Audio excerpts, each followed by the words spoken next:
And welcome back, everyone. Welcome back to another day, another edition here of the RSL, the Revival StarCraft League Season 2 2025 European Server Qualifier. I'm, of course, just VIP. With me, I'm joined by these amazing players, by the people in chat, and by my plushies as well. Welcome, one and all, to a very, very late night broadcast. It is 3 a.m.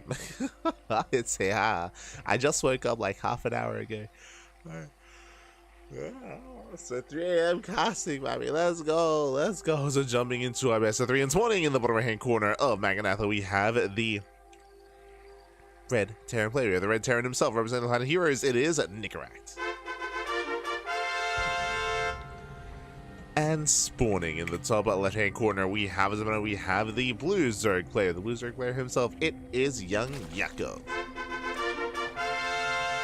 And if you're in the chat, you know what time it is. It is a Gamba time. Predictions are now open. Place your bets on who you think will claim this series. Best of luck in the chats as we jump into our TVZ. For some greater context, of course, welcome to the second season of the Revival StarCraft League. The RSL is an initiative that was organized by Tasteless, by State, by Gemini, by Ziggy, by all those over in Korea to run a league, to run a tournament outside of the jurisdiction of GSL, of EPT, of ESL, of EWC, and it is fully crowd funded as well. And here we go with the second season. First season was quite successful, I would say.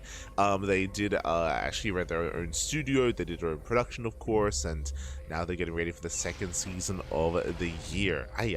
Exclamation mark B in the chat. We already had the Korean qualifier over the weekend. We already casted it. Unfortunately, if you remember, we missed out on the Americas qualifier. At the time, I just was unavailable due to some personal things happening IRL, so I was not able to cast the Americas qualifier. Feels bad, man, but we did cover the Korean qualifier.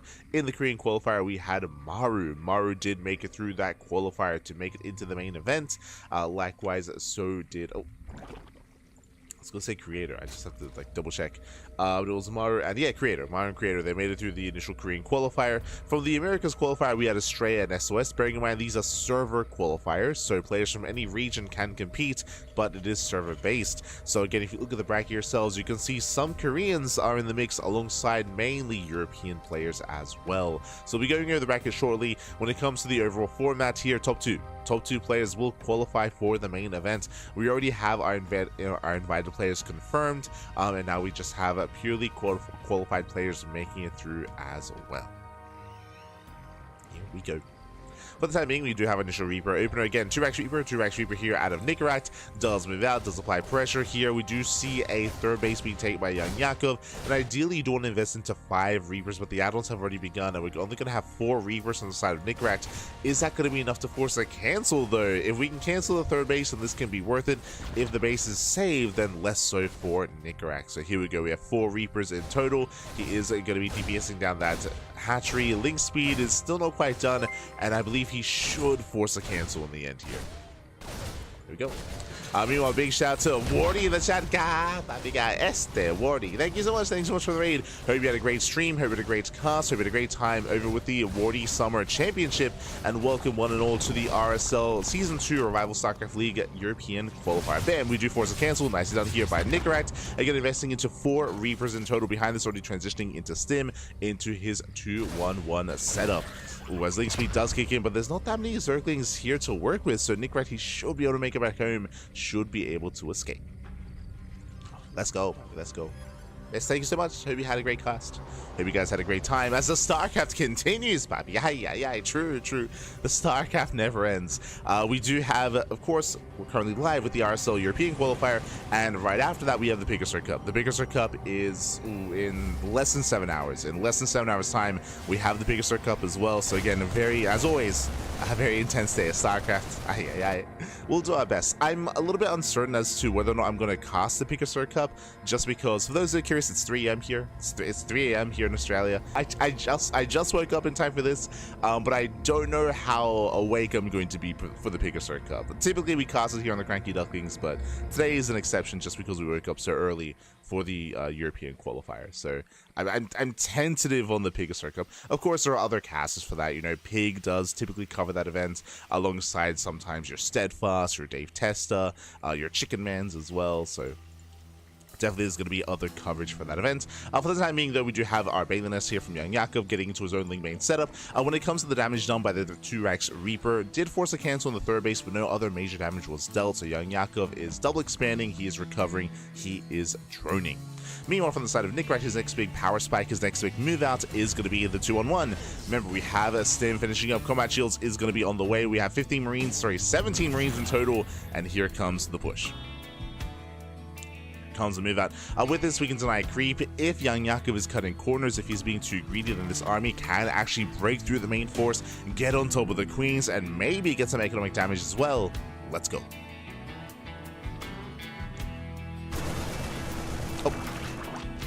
Zero does go down, does supply block Young Yakov, so far so good. Sure, we have some Bailings, but again, no Bailing speed.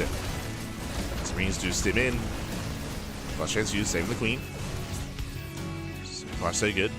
Dancing with the army, no major losses. And Yakov, he's holding on. He's holding on. As time goes on, you can see here 16 more Zerglings on the way. Hatcher's getting quite low, but Nickrat, he can't quite push onto creep. Nice target firing though. Oh my god. Oh, it does pull away, but a full medevac goes down. That is not as worth it here. Nickrat, he does fly a little bit too close to the sun. It gets burned. Full medevac goes down. And that was not quite worth it. Not quite worth it here. We do see Young Yakov, he saves the base. His creep was receding, but now he can start spreading creep. He can embrace his upgrades. Bailing speed is on the way. 1-1 upgrades as well. Young Yakov looking comfortable. Looking quite comfortable here. And Nickrat, we're going to have to pull back, wait for 1-1, wait for that later timing. Upgrades are on the horizon here, and we'll see how hard Nickrat does commit on 3 bases. Just now, we're saturating, we have yet to take our gases, and that's way too soon. Gases are being taken, showing here that Nickrat is most likely looking towards a longer game state, not an ARAX. With extra gases, we can afford a second factory. As Nickrat moves out, Young Yakov moving in. Mineral line is exposed, and workers are going to be going down. Yeah, 6 SCV kills. Nickrat, he commits on the creep. There are Bailings ready, and Nickrat has to get the hell out of here. And it does pull away. 12 SCVs going down. Ay, ay, ay. Yeah, brutal damage dealt here at the third. And Yakov, again, he's looking comfortable getting another expansion. He has map control. The creep is spreading. And he's under no real danger. Nickrat, he's just lost too much momentum here already in this game. Lings, they flood into the natural. They catch out one of the tanks as well. Oh, nice save. Okay. Nice save. Bailings, they get thrown away, but Lings, they do bust into the mineral line. The SCVs are going down. And that's what matters. That's what matters here. 8 more SCV kills. Bailings, ooh, they catch the mineral line as well. 16 SCVs. A tank falls. It takes down the tank. Nice target firing. Does focus on those weakened SCVs as well. 17 in total, and Nickrat, he's all in. This one, he is all in. Unfortunately, he's not really set up for this. He only has 5 Raxes. 2-2 has only just begun. 2-2 is a ways away. It's not going to factor into this. And Young Yakov, all we have to do is survive. Just build up that Ling Bane, survive the counterattack. And he will. He will be able to. Tank goes down. The Vital Army does try to split, but the numbers just aren't here. Not like this. Another Ling counterattack. One singing gets into the mineral line. Gets in. GG gets called, and Young Yakov takes game number 1. Whew. GG. GG, well played. You can see just how much momentum gets stripped away from the Terran player if their 2-on-1 does struggle as much as it did. If you remember, with that first double medevac drop, we lost a full medevac full of Marines. That was a big blow, a big loss there for Nickrat, and it meant that he had to back off, had to alleviate all that pressure. Otherwise, we spoke about how we could see him dance with the main army, threaten the queens, threaten the expansion, deny creep, be more active, but that was all stripped away once that medevac went down. We saw Young Yakov gain map control and just snowball from there. Unfortunately, Nickrat, he wasn't quite in position, wasn't quite spotting the Ling counterattacks and the move outs. We saw him lose so many SCVs throughout the course of that early to mid game, and GG. GG, well played. With that, Young Yakov does take a lead in the series, and now we're getting ready for game number 2. Oh, hold on, I'll fix up the logo. There we go. Jumping into game 2. Game 2 is going to be on Tokamak. Ooh, jumping into another one of these larger maps. Interesting. I'm curious what the veto process was like here. For game 1 to be Magnatha, for game 2 to be on Tokamak. 2 very large maps in the map pool. I would say that typically Zerg players are more comfortable here on these maps. There's definitely, I mean, Magnatha is definitely a double-edged sword. There's definitely other aspects of that can hurt a player coming into a longer game just because of how spread out the bases are, but we didn't really get there because of the map control that Young Yakov had. Here on Tokamak, it can be easier to defend on a lower base count, and we'll see how our players make use of that. Oh boy. We'll get into it. This morning in the bottom left-hand corner of Tokamak, we have the red Terran player. The red Terran representing the Platinum Heroes, it is Nicorette. And spawning in the top right-hand corner, we have his opponent, we have the blue Zerg player. The blue Zerg player himself leading the series 1-0. It is Young Yakov.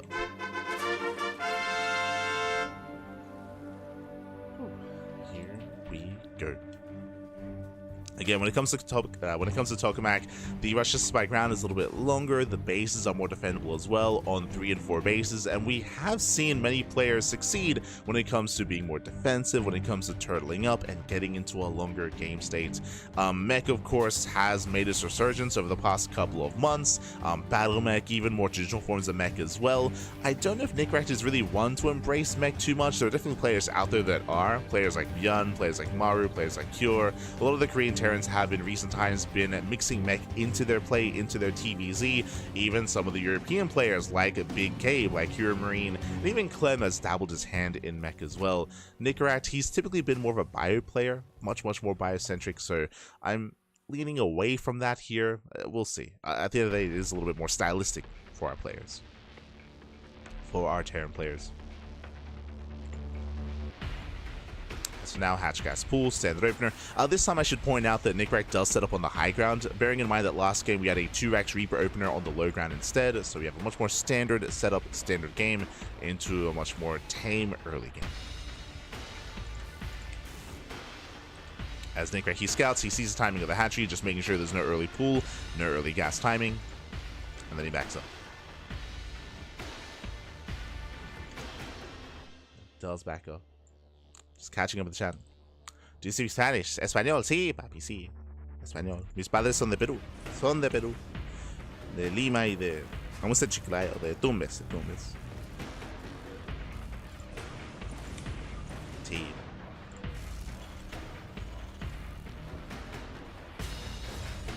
Someone asking in the chat if I can speak Spanish.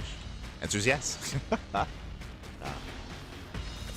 That's why we castle the Spanish tournaments back. True. All the Spanish tournaments.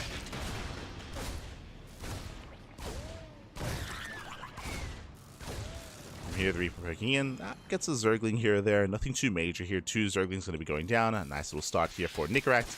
He shouldn't really be able to threaten the mineral line too much, as the Queens that will zone away.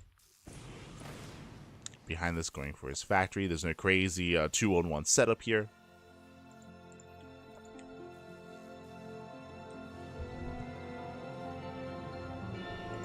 Oh, hello, as we're going into a 1-1-1. This is a little more unorthodox, this is a little more aggressive. What I mean by that is much more standard, especially on these larger maps like Tokamak, to go for a third CC. A third CC before Starport. This is much more aggressive, much more impactful, and I do know that Nicorette is quite fond of, there's a quirky build where he does like to go BC. He goes like BC Hellbat and he commits across the map. That's going to be an option here, otherwise we could rush into a Hellbat push alongside Banshees as well. We'll see if he commits into a Fusion Core. We'll see where he takes us. But regardless, Hyper Aggression out of Nicorette. Tech Lab is on the way. Yep, there it is. We have the Fusion Core. Again, the reason why we call this out is just because this is a build that Nicorette is very fond of. We just brought it up. The Fusion Core, sorry, the BC Hellbat push. I say Hellbat, there is a variation where it just goes Mass Hellion. And the goal here is not economic damage. The goal here is to dive on the Queens. It's to dive on the Queens, to focus them down, and to end the game then and there. So this is hyper aggressive, hyper committed here from Nicorette, so far unscattered. But if we can call BCs, then so could Young Yakov. Assuming he's able to get an eye on the 1-1-1. He hasn't seen it yet. As we can see here, Young Yakov, he has not gone into the main base. He has very limited scouting information. Does go for the dive. Does go in, does not make it in, and he doesn't know. Nicorette, sorry, Young Yakov, he doesn't know he's in the dark. Is in the dark here. Yeah, he has no vision. Behind this, going into Banelings, going to Ling Bane. The queen count here, he's got 5, soon to be 6 queens.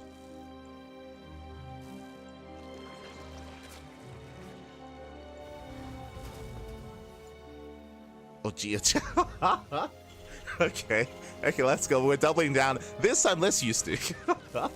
we have a second starport on the way. Double starport, 2-port BC. Sure. Why not? Let's go. This will most likely lead into mech, by the way. Typically, because we're investing so much gas here into our BCs, into these starports, if we do end up in a more standard mid game, then most likely we'll see extra factories if we can make it that far. God damn it. As you have mass Hellion, now Young Yakov knows this is a normal amount of Hellions. So you have 12 so far. And more queens are on the way. Young Yakov, he's droning up a little bit greedy here. As he's making more drones, here come the BCs diving on the queens. As you mentioned, the goal here is to break through the queens. Here's the breakthrough. So far he gets one. One queen goes down, no transfuse. Bailings, they do not connect. And some of them do graze the army. Decent split set with the Hellions. Yeah, it does split, does avoid. Lings are going down, Bailings are dealt with, and the queens are falling one after the other. There's 2 queens left. We're down to 2. Down to 1. Down to 0. Just barely 0 Hellies. They break on through, and they do get into the mineral line. Drone's going to be going down. 10 worker kills already. Getting up to 11. And this is good damage, but what's scary here, remember, Yakov, he was droning up just before this, and Nikrat, he's on 2 bases. He's on 2 bases. We're just now getting to a 3rd CC, and it is going to be 2-port mass BC. Going into Yamato. Yakov just now throwing down his own Spire. And is this enough damage? The damage was good, don't get me wrong, but as we mentioned, there's still no 3rd base, so Nikrat, he needs to do even more. And he will have potential with extra BCs. Right, with the additional BCs. 2, 3 BCs. Before the Spire comes online, these BCs, they have a lot of potential before they're Corruptors. Oh.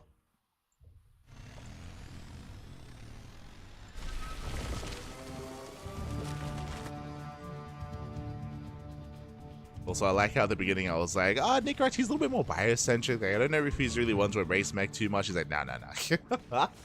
It's like, we're gonna mech it up, papi. In his own way, to be fair. Like, this is not the most standard way of getting into mech.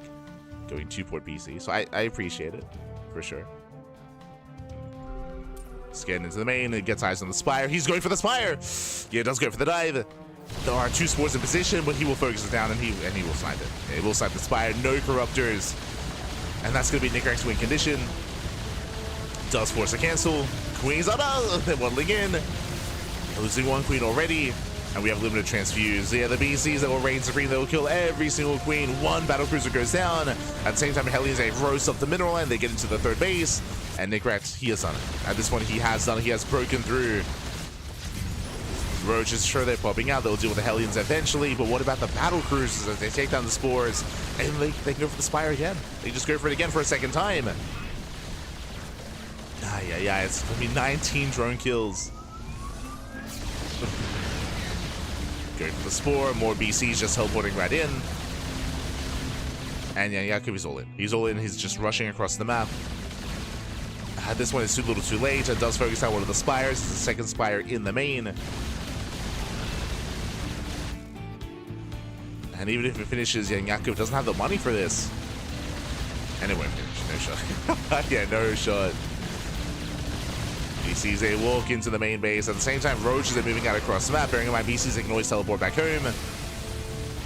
We're getting damage done. Okay, let's go. The boys are being pulled. SCVs are going down. But the Roaches are getting surrounded. And BCs, yeah, they overwhelm. GG gets called. We're going to the ace match. We're going to game 3.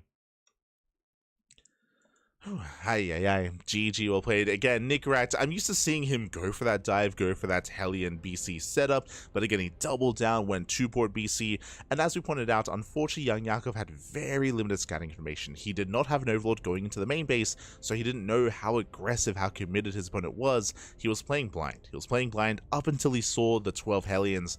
By then, it was too late. By then, Nikrat, he revealed his hand, snowballed out of control. GG.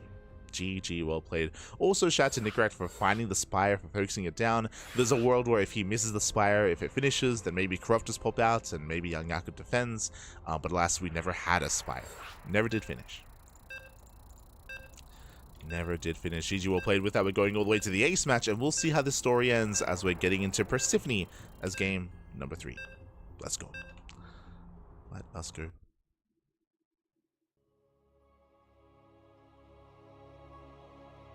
Oh, yo, shout out to Gemini in the chat. Waking up at 2 a.m. to cast this. I did. You're not wrong, man. You're not wrong. No. As I said before, I'm fine for now. We're good. We're good to go. We're good to cast, but I'm probably gonna have to go back to bed right after this. I don't feel too confident casting Pegasus Cup. We can cast Pegasus Cup via replays. It'll be fine. It'll be fine. Just because we knew there was going to be limited casting for the European qualifiers. But here we go, spawning in the bottom hand corner of Persephone, we have the red Terran player. We have the red Terran representing the Planet of Heroes, tying up the series 1-1 and forcing the ace match. It is Nicaract. And spawning in the top left-hand corner of Persephone, we have the blue Zurich player being forced into the ace match. We'll see if he can bring it back. It is young Jakob. I did not expect you to be waking up. Gemini, Pat, what do you mean? We cast everything, Pat. We cast everything. Sleep? No. Not here. Not on the CranKy Ducklings, Pat. God, no. We do what we can. We do what we can.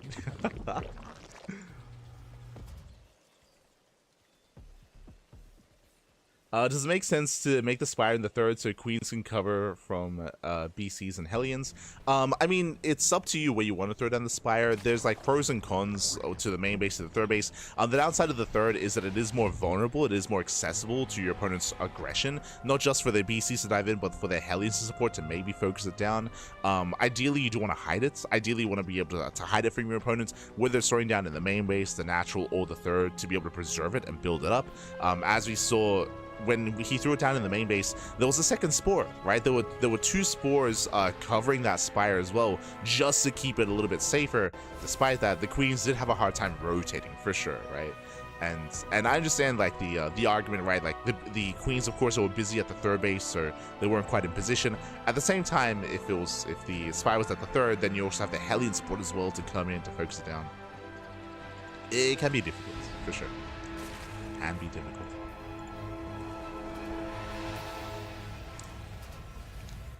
Regardless, here we go. We're getting to our next game.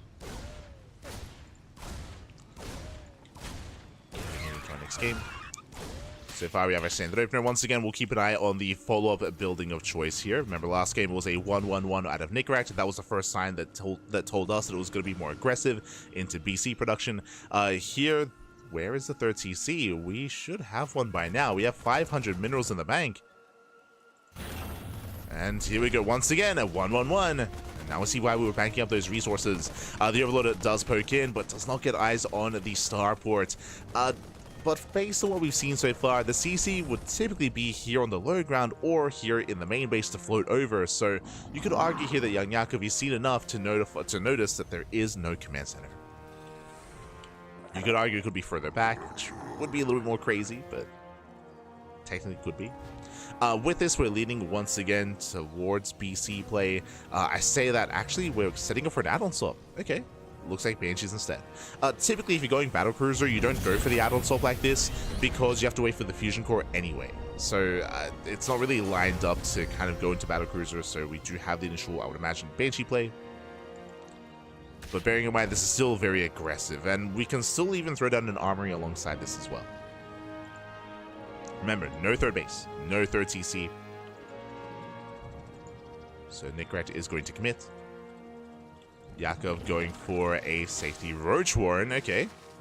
There's a sub 4-minute Roach Warren. After last game, I don't blame him. As Hellions, they go for the dive. They try to make it past Queens, and they will. Yeah, they barely do. First Zergling does go down. Gets into the middle line. Drones getting roasted. Getting 4 drones already. Getting up to 6. Getting up to 8. Oh, good. Yeah, a 9 drone calls for 4 Hellions. A nice trade here for Nicaract. The downside is that he will lose map control, so there's a bit of a give and take here. Sure, he gets some damage done, but he can no longer deny creep. Creep can now freely spread here as there are no Hellions to deny. Back at home, extra Raxes, this is looking more and more like a 2-base all-in. Again, the third CC is heavily delayed here with this build.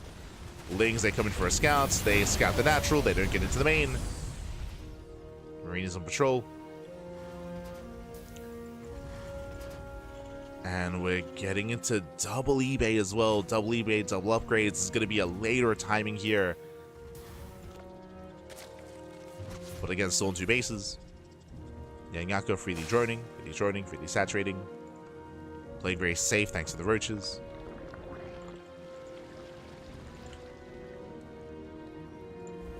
I was going to say at most we should be seeing 5 racks on 2 bases. And we're getting there. Yeah, there we go. We have a 5 rack setup. And then Nickrat will commit. Now, this is going to hit a little bit later, so this is going to give Yanyakov more of an opportunity to figure out what's going on, to scout and to defend. He has drone up to 3 base saturation. He's getting there up to 66 drones.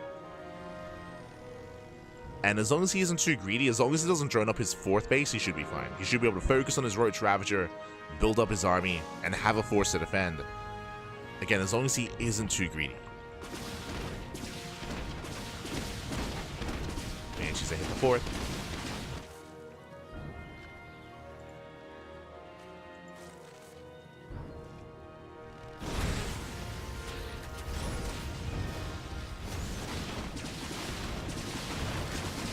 And that is going to be a cancellation on the 4th. Oh, that's a kill! I just assumed it was going to be cancelled, but that is a brutal loss there for Young Yakov. That does slow him down. That will impact his production. That will impact his larva.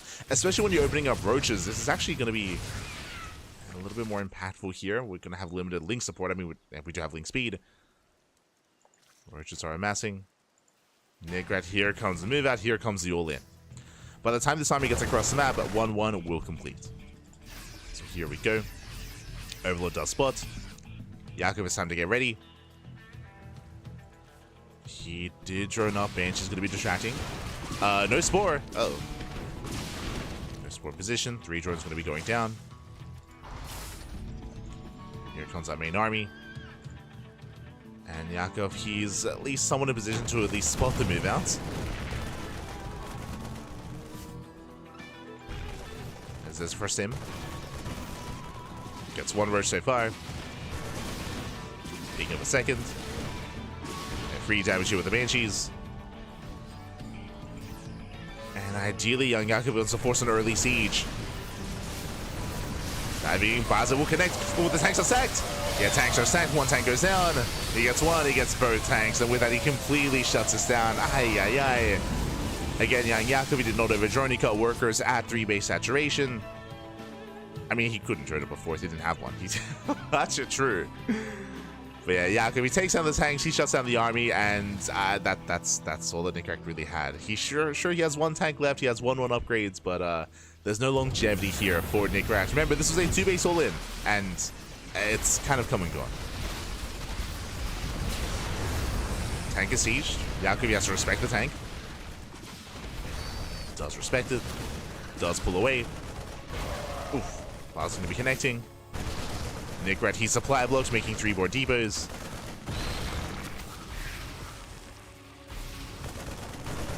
And Yakov, all he has to do is just make an army. Make an army, make more roaches. Don't drone up. We're good. We don't need drones right now.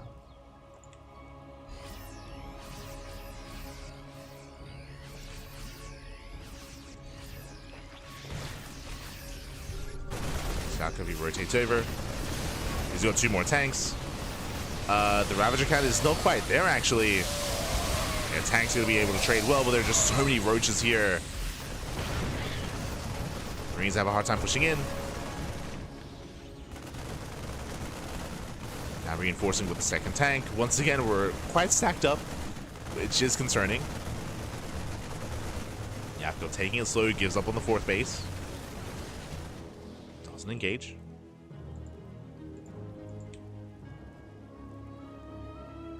Just building up more Ravagers. Up to 4.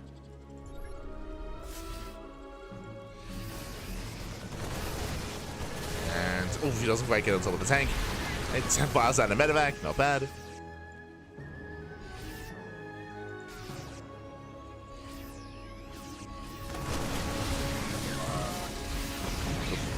Speaking of, a 2nd medevac goes down to the piles. Impressive.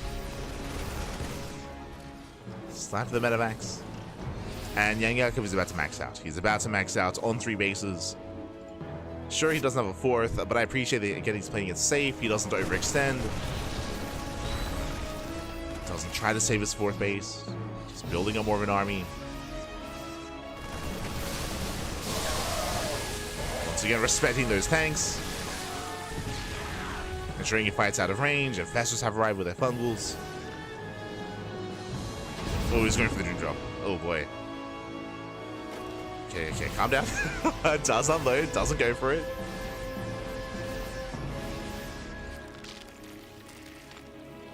Doesn't quite commit. Moving in, does take a massive fungal to the face. Bild's going to be connecting, gets one of the tanks. And tank goes down. Liberator does get Bild as well. And we're getting on top of the final army. And Yakov, he should shut this down. The supply does lie here. A lot of the supply are in medevacs. There's just so many medevacs in the sky and they don't help. GG gets called. And young Yakov takes the series 2-1, advancing on to the quarterfinals. GG. Whew. GG, well played. Congratulations, young Yakov. He will claim the series. Nick Rat, very dedicated, very committed play here, going for a 2-base all-in. Unfortunately, once the first push got shut down, that was kind of game then and there. Unfortunately, there's a lot of weight, there's a lot of power behind that move out. You didn't really get to see it, like it did kind of peter out quite quickly. Big reason for that are the tanks. Remember, the tanks, they were almost the first things to go down. One of them got Biled, the other... the Biles grazed it and then got targeted down by the Roach Ravager. Basically, the tanks were too exposed. They were a little bit too exposed, moved a little bit too far forward. Without those first 2 tanks, that was the backbone of the army. That was the main DPS force that was meant to force back the Roach Ravager, and he wasn't quite able to make use of that, as they went down real fast and real quick. Without those tanks, he got shut down. He had to back off, had to reinforce. As the game went longer, young Yakov was looking more and more comfortable. GG. GG, well played. So congratulations to young Yakov, and now we can take a moment to catch up on the bracket. Let's go. You can switch our scenes over. Exclamation mark, be in the chat to have a look at the bracket yourselves. From the top, the bracket has been progressing, and we have some updates. We have Hatsu takes down Dave Little's 2-1, advancing on a face-off against MaxPax in the round 16. Young Yakov waiting for the winner of MaxPax and Hatsu. Scrolling down a little bit further, we have Geralt. Geralt takes down Ashbringer. I haven't seen Ashbringer compete in quite some time. Great to see him here once again, but Geralt does bring him down 2-0. Percival takes down Replicant 2-0, and we have Geralt versus Percival occurring in the quarterfinals. Scrolling down a little bit further, we have Triple versus Velvets, still ongoing. Winner goes up against GuMiho, winner of that goes up against Jumi. Looks like the lower half of the bracket is going to be delayed, as the first series is still ongoing, so it's going to take a little bit longer for that to progress. Because of that, we're going to be focusing on the upper half of the bracket first, as it's going to be a little bit faster getting into a qualifying match. Scoring down, Jimmy took down MaNa, MaNa took down Lelix, and Shameless took down Rebellion. So we got a lot of Protoss down there. We got some PvPs going on between MaNa and Shameless. We got Jimmy waiting, and we got GuMiho waiting as well. The top 2 seeds of the tournament are MaxPax and GuMiho. That's why they're spread out. And once again, just to go over the format here, top 2 players will make it to the main event. The finals will not be played. The finals will not be played. We don't need seeding matches. The semifinals, those are going to be the qualifying matches. Those are going to be best of 5s. So we have 2 best of 5s in those semis. We're getting there. We're working our way towards those semifinals. Again, we have a little bit of downtime. I could try to... I could try to jump in mid-series into another match, and I think I will. Un momento.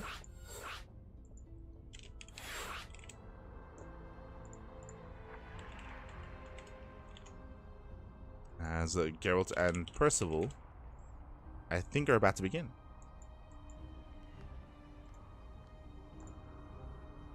Yeah, they're about to begin. So again, young Yakov, he has some downtime. I would love to cover potentially Yakov versus MaxPax or versus Hatsu as well. Either one, but it looks like Geralt and Percival are about to begin.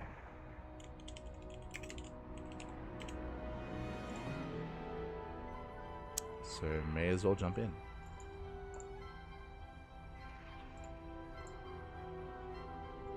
Beautiful.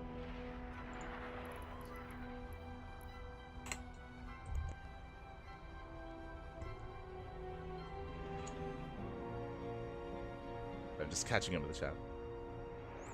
I'll be going to bed in 30 minutes because I have no Pappy, get some sleep, Pappy, get some sleep. We got you. Este Gemini. Get some rest.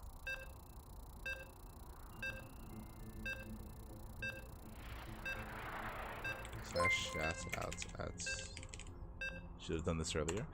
Shout out to Egon in the chat. Gracias, baby, gracias. Baby. Thank you so much. Thank you so much for the bits in the chat. We appreciate it. We appreciate the support. We appreciate the bits as we are getting into our second series of the broadcast. We're getting into another round of 16 match. And spawning in the bottom left-hand corner of Tokamak, we have the Polish Protoss player representing Streamer Zone. It is Geralt. And spawning in the top right-hand corner, we have his opponent. We have the red Protoss player from South Korea representing Team Little Fairy. It is Percival. And if you're in the chat, you know what time it is. It is Gamba time. Predictions are open. Place your bets on who you think will claim the series. Best of luck in the chat as we jump into our Terran versus Protoss matchup. Oh, hello. Here we go. As Percival, he does skirt around the edge of the map, coming in for what looks to be an eBay block at the natural, so a cheeky move here out of Percival. And welcome one and all to Tokamak. Tokamak is one of the larger maps in the map pool. Percival, he is known for all-ins. He's known for a lot of two-base play in TVP, so I favor Percival on smaller maps like Pylon, like Ultra Love, like Torches as well. On these larger maps, that's when I lean towards Geralt, but we'll see how Geralt can get into his mid-game as he's going to be delayed here at the natural. The boys are being pulled. A nice scout here by Geralt. He will shut this down. So thankfully, Geralt, he was able to go down to the low ground a little bit faster here. If he didn't have his probe on the low ground to check for something like an eBay block, then this eBay would have had more progression, and Geralt would have been forced to expand elsewhere. As, oh, he does snipe the SEV. SEV goes down, does force a cancel. Geralt can freely expand. Again, if this didn't go scouted, if the eBay was close to completing, then you can force the Protoss to expand at the third location, either the linear third base or the triangular third. If they expand at the third location, then they're more spread out, they're more vulnerable here to aggression, and the Terran player can abuse that. They can take advantage of the spread out bases, but here, that's not the case. Again, Geralt, he was able to pull the boys, shut it down, expand. So a nice response out of Geralt. Behind this, we have our factory follow-up. Again, it is going to be a delayed CC out of Percival. And we'll see where Percival takes us. For the most part, we're expecting standard play out of Geralt. He's not really one to deviate too much. We expect Twilight Council into 3-gate blink, into a third base. We have seen players go for... there's been a rise in popularity of more safe builds in PvT, opening up 3-gate blink into a robo, into extra gases, into a delayed third. But that's more the case on smaller maps. On a map like Tokamak, you can get away with greed. You can get away with a faster third nexus.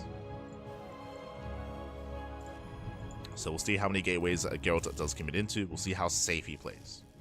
We've also seen a rise in popularity of charge base openers as well, also to try to hard counter some all-ins. But again, they're a little bit more popular on smaller maps. Twilight Council is going to be on the way. Hellions going to be moving out. We're getting into our 1-1-1. Now we do have a CC, thankfully, on the high ground to float down. We'll be eventually expanding. Opening up Reactor Hellion. Oh, okay. With this, we could even go for a medevac into a Hellion draw follow-up. But this is a bigger commitment into Hellions. No, what might drop? Hellions are moving out, and Geralt with the hallucination, he did spot the Hellions. Did spot them. He is aware. We have the Sentry ready for the force field. Stalker set up on no Sim City. Hellions are going for the dive. They're going for the mineral line. And 4 Hellions, they will one-shot. Yeah, 2 probes going down. The probes are lining up. Getting into 4, getting into 5 probes already. Yeah, without that Sim City, this is brutal damage here as the Hellions, they can get away. 6 probe kills. Nice start for Percival. Get 6 workers, pulls away. Behind this, getting to his 1-1-1 into Cloak Banshee. Checking Geralt's vision with his hallucination. He did spot the buildings, but did spot the add-ons. Didn't confirm the add-on swap. I don't know if you remember, but after the Hellions finished, we saw the add-on swap be a factory onto the tech lab, and then we add-on swapped again. So fake out here out of Percival. But I guess rescouting him. Oh, he should be rescouted. As the hallucination doesn't go into the main, Hellions, they're going to be cleaned up. Stalker's moving in, and Geralt, he has a hallucination right here, but he doesn't check the main. It doesn't recheck. And my concern here is the lack of robo. As the Banshee's moving out, so Geralt, he up. Oh, he okay, does spot. that was very fortunate. Does spot the Banshee, Again, my concern, back at home, if you're looking, we have 2-gate blink. 2-gate blink into a third base, very greedy. There is no robo, but now he throws down the robo. Thankfully, he scouted the Banshee eventually, and detection is on the way. It's delayed for sure, but it's on the horizon.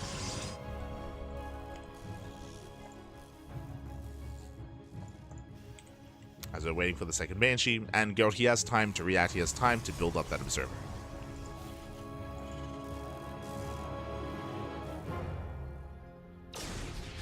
That's Hallucination does chase. Geralt, ideally, he wants that Banshee or the tank. Let's settle for a couple of Marines. 2 Marines going down. Geralt pulling away. I glossed over, but he did go for a very greedy opener. So he has less Stalkers to work with. He's in position though, he spots the move out. He's ready here for the main push, but he is out of position to defend against the Banshees. Bearing in mind 2 Banshees, they can one-shot workers. Percival, he rotates over towards left-hand side. He's overextending a little bit. Percival, this army is so vulnerable. Banshees, they distract. Stalkers, oh, not reacting. Yeah, not quite reacting. Percival, he sneaks over towards the third. Stalkers, they can come in from behind. Tanks, they do siege. More Pro's going to be going down, getting up to 8 workers.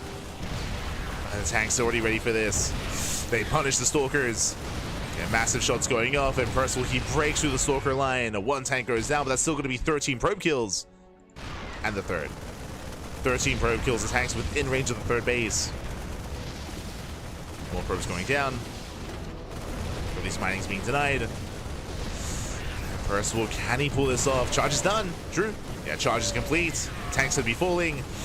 And it looks like Percival, he has overextended. He'll lose every single tank. And Geralt holds. Geralt, he holds, he defends. Whew. He saves the third. On the one hand, the damage was nice. The Banshees, hey, they got 13, was it 11 to 13 probe kills. The tank push itself threatened the third base, but didn't really get much done here. Traded with the Stalkers, got a shield battery. But Percival did lose everything. And he's vulnerable to a counterattack.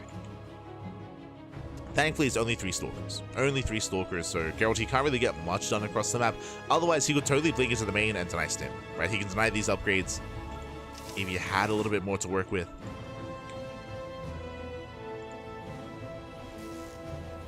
Speaking of denying upgrades, Widowmines are in position to protect Stim. Stalker's moving forward. Percival looks like he spots the Observer. Yeah, he does spot it. Oh. Never mind. Countering the main army.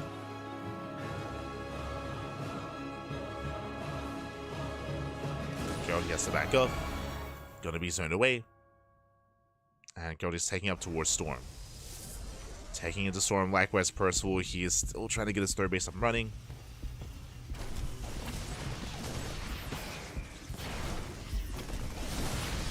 Coming into the mid game, Percival, he does have a pretty terrifying army to work with, that is true, but there's a bit of a window here. There's a window in time where Percival can take advantage of Geralt before their splash damage. Storm is not yet done. I bring up Storm just because of the Temple Archives. You can see it is complete here at the natural. 4th base on the way. But where's Storm? I'm hoping that Geralt didn't forget about it because we need to prioritize that. Here comes the main army. Main army's on the way. Mine shot going up. And Storm has yet to be... We have the money for it. Like, we have the money for it. There we go. Storm now on the way. This is delayed. Delayed Storm here. That is scary. That means that window is even larger than it should be. The window in time where Percival can abuse Geralt. It's there.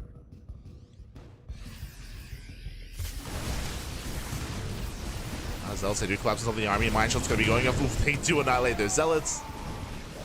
Zealots are being dealt with. Percival, he's just rallying across the map, and he's here to break Geralt here and now. And without any smash damage, he has no concern about splitting. He doesn't care. It doesn't matter. He can A move happy. Let's go. Storm, it's just over halfway done. Again, if this wasn't delayed, it would be complete by now. 100%. It would be done. Would be complete.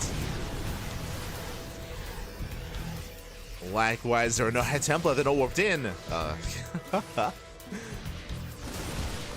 But with these Zealot warp-ins, looks like this may just be enough. Zealots are rallying forward. There's no Widowmines. No mine shots. With the hell these Zealots, Geralt, he's holding a little bit longer. Mortal doesn't get caught out. First High Templar's warping in. Storm is done. And he's got one Storm. And it will connect. Storm goes off. Storm goes off. Geralt, he's holding for now, but that was his one and only Storm. Oh, never mind. He's got two. He's got a second Storm. He is holding. Behind this person, he's on full 3-base saturation. 4th CC is on the way. Storm is coming in. Person does pull away. Does back off. Ooh, okay. So Geralt, he holds, he defends. Going for his massive counterattack. Without any tanks, without any defensive setup here. Geralt, he could try to break through. That's a lot of reinforcements. It's a lot of reinforcements. Geralt taking another expansion. Now, what's important about what just happened here is that, one, Geralt, he doesn't just survive, doesn't just defend, but didn't lose anything. His fourth base, untouched. Now his 5th base is on the way. The economy here is booming for Geralt. Now, bearing in mind, he has very limited gas. You can see here, no gas at the natural, no gas at the 3rd, no gas at the 4th base. So he's heavily reliant on zealot reinforcements. This means that if he wants to go into Colossus to support his army, and even more additional High Templar, he doesn't really have the gas for it. Very limited gas income here for Geralt. It's a very cheap army that he's working with.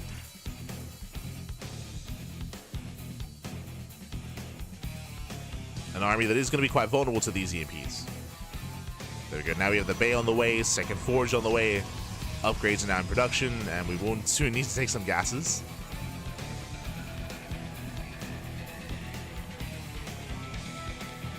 Oh. Yes, we gotta calm down. Prism does pull away. There we go. Gases are now being taken to be able to afford those Colossus. So Geralt, he's getting there.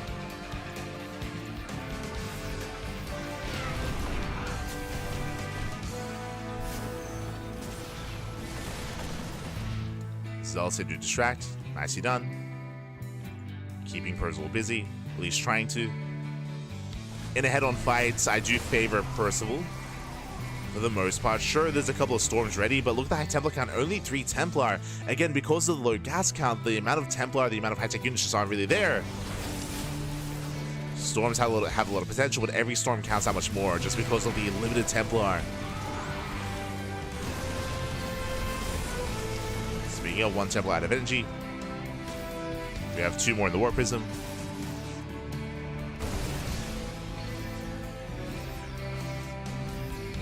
He's catching up. Catching up in terms of supply. Storm's going to be coming in. Very nice Storms. Oh my god. Storms, they punish the buyer. 3rd Storm, a little bit lackluster. But Geralt, he zones away. Does zone. Ooh, the Prism is going to be going down. Another nice Storm. Geralt, he's rallying across the map. But he has no Storms left. Yeah, no more Storms. No more splash damage. He's gaining ground. Vikings, that's dead supply here. At some point we have to land. There we go. Does land, but they're going to get caught out by the Zealots. And Geralt, he might barely have enough here. And again, the Vikings, they just weren't doing much for so long. SimCity. Planetary does finish. Well, Planetary's up, I should say. It's up. And Percival, he will hold. Behind us, rallying in Disruptors. First Nova does go up. No major connections. Nice splits. Split, nice avoid. First CC goes down, gets a second as well. Nice cancel. And Geralt is getting caught out. Yeah, he's getting caught out here. He's running out of Zealots, which means the Robo army is vulnerable. Expensive losses, losing a Disruptor, losing the Immortals as well. One Immortal barely survives. But remember, because the gas income is so limited, losing those Robo units is actually that much more impactful. It costs that much more, or it's that much more brutal to try to replace them. So Immortals go down, Disruptor goes down, we're making 1 Colossus at a time. We still don't have extra gases, by the way. We're still only on 4. So we can't afford a second Robo. That's why there's no second Robo. That's why there's no double Robo production. More Zealots warping in. I mean, Zealots, they can be pretty good, but Not like this. Colossus gets caught out. It's a massive pickup. He's also trying to keep up. Does recall to the top left. But there's not really much here. Yeah, Percival jumping into the main base, pulling Geralt apart. And Geralt, he was surviving, that is true, but he never really could threaten Percival. His one moment was his attack here outside of the fourth, where things were going relatively well until he ran out of steam. Until he ran out of zealots. As recall's on cooldown. It's a lot of warp into, it's a lot of charge lots. And Geralt, he's holding on. Oh, but the EMPs have arrived. Mind shots connect, and Percival here overwhelms. He just outscales Geralt here. Geralt, he's just been treading water this entire time. Wasn't quite able to get into a comfortable army. Never quite got there. Again, the strongest moment for Geralt was that attack at the fourth. How was it though? As it's going to be 20 probes going down, we'll lose the mineral line. Percival, he breaks top left, takes down the expansion, and there's no stopping Percival. Not like this, not anymore. The bio army is heavily stimmed, true, but there's only so much Charles can do on their own. There's a Colossus. Let's go.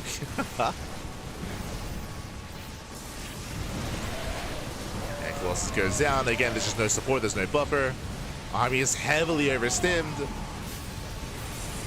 But again, there are no storms. And this is Geralt's final stand. His final stand, his final fight. He's doing what he can. Ooh, he does land a storm. I mean, value storm. True.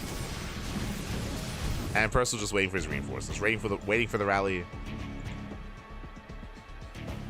He was banking up at home just in case it was going to be a run by. Now he's pushing.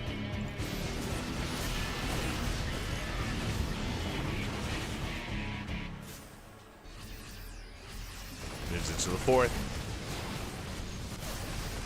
And Geralt, he cannot save this. He cannot save the expansion. GG gets called, and Percival, he will take game one. He'll take a lead in the series. GG. Whew, very intense back and forth here. Again, we saw that Percival was able to get quite a lot done early on with his Hellion run by, with his Hellion dive, dealing economic damage, and likewise, Geralt, he had a shaky early to mid game. We spoke about that storm timing. We spoke about Geralt, how he did survive up until storm, but he was trading very inefficiently in the lead up, so it was a rocky road getting to that point, surviving on 3 and 4 bases. We saw that he did choose to go for a very light gas style, staying on 2 gases for so long, and because of that, again, we spoke about how his gas units were that much more precious, were that much more irreplaceable, really referring to the High Templar, the Archons, the Immortals, the few that he did have. Once he lost his Zealot army, once he lost his buffer, once he lost his main, kind of the core of his army, I mean, that was it, that was game then and there. Referring to the aftermath of the fight at the 4th base. GG, well played with that. Almost said incorrect. Percival does take the lead in the series. Now we're getting to game number 2. Jumping into game 2.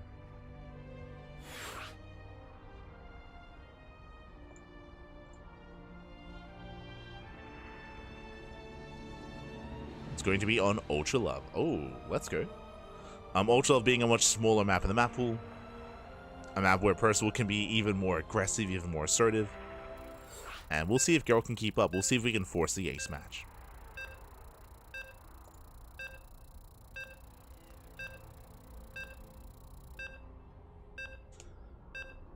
Here we go.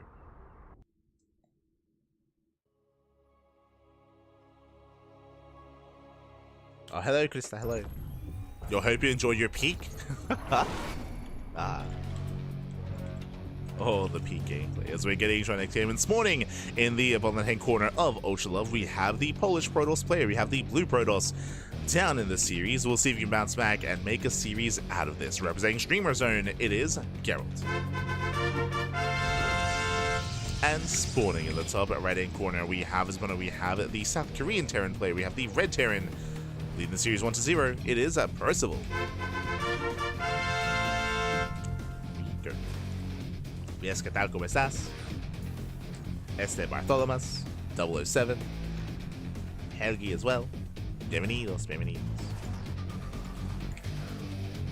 As once again, Percival does move out with the initial SCV. We saw this last game where he was able to try to pull off the eBay block, but Geralt was quick to react, quick to respond, was able to shut it down.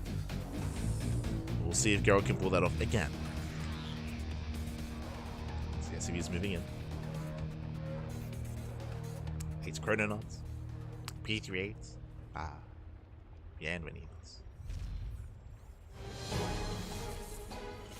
As once again, yeah, Geralt, he was already patrolling here on the low ground, does pull the boys, and he will focus this down. So once again, good reaction, kills the SCV, and will force a cancellation on the eBay. Ooh, a bit of a waste of DPS here with one of those probes, which is a little bit unfortunate. There we go. We'll focus this down.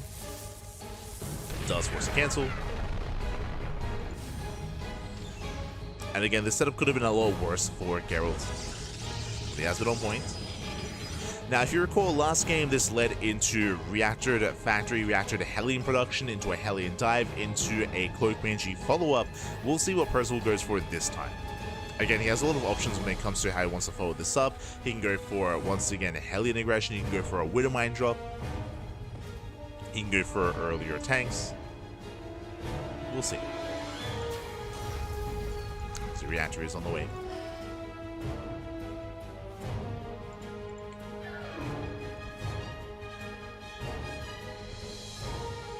Light's the only one casting.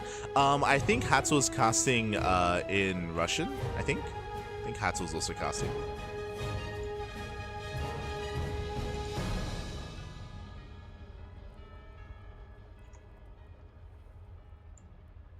But outside of that, I think there are only 2 streams, and I believe Hatsu is covering the Yakov series. Young Yakov is up against MaxPax, and I believe they've begun. They have started their match.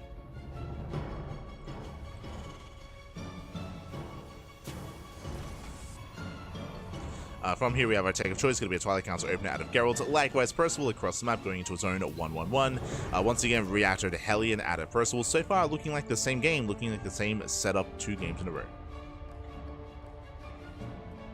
We'll see when and if Percival does deviate.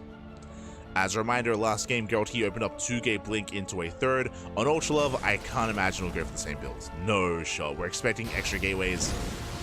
Hellion's a threat and a dive. Nice force field. Does block them off.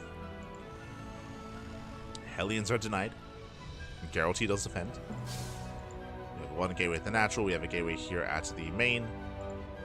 There we go, 3rd gateway. As we mentioned, so extra gateways compared to last game.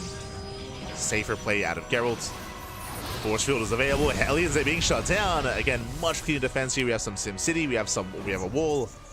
We have the force field, and Geralt, he will not lose 8 probes. Not early on, not this time. And we spoke about this build last game, how we've seen a rise in popularity of this. 3 gates Blink with a Robo on 2 bases. Now, we could commit a little bit further and take extra gases as well, but Geralt, he's in position to expand.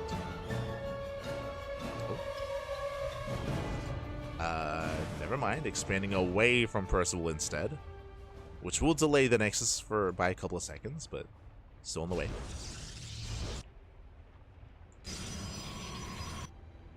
So it does back off. Behind this, we'll have a couple of Hellions here to threaten a dive, drop into the main base as well. Gets a probe, forces a recall. Does force a recall. Hellions, they do get in. 3 Hellions, they get 1 shot. They can 1 shot, they have to line up the shot, so we go 2 probes going to be going down. Getting to 3, getting to 4. Not bad. Despite the early wall, despite the Sim City, Hellions, they still find some damage. Marines are still in the middle line, 6 probes going down. Depowering Blink. Twilight Council depowered, Blink is delayed. Nice wiggles here by Percival, and he backs off. Does pull out, does back up, very nice damage. Again, initially I was liking Geralt's position, he was defending well, but Percival, he did find a way. Did distract, as we do have a bit of a pause. Hopefully everything's okay. And maybe Uber Eats are at the door. I'm very celoso.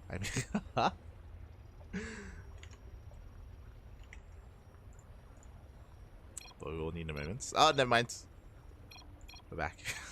Game resumed. It's gonna cut out of game, but there we go. So hopefully everything's okay. Thankfully the pause did occur when there was no intense engagement going on or anything like that. Oh! As Raven gets caught out. Nice pickup. Go does catch Raven. Percival going back into the main. Remember, recall's on cooldown. Does another probe. Another 1, 2, another 3 probes going down. And without blink, the medevac can get away. Can barely get away. Snipes the sentry. Percival, calm down. Gets 5 probes in the sentry. Ay, ay, ay. Este Percival. From here, he's building up back at home, going for earlier stims. His stim is on the way. He's done with tank productions, only 2 tanks. Focusing on this bio, stim, +1. And we'll eventually move out with that timing. The pressure is now on Geralt. So Geralt, he has to resaturate. He is taking extra gases. Or he soon will be, as he's going for a Bay as a follow-up. Going for Colossus. Not going for Storm. Not this time. So Colossus are on the horizon. Forger +1. Stalkers they poke in. Don't get much done though.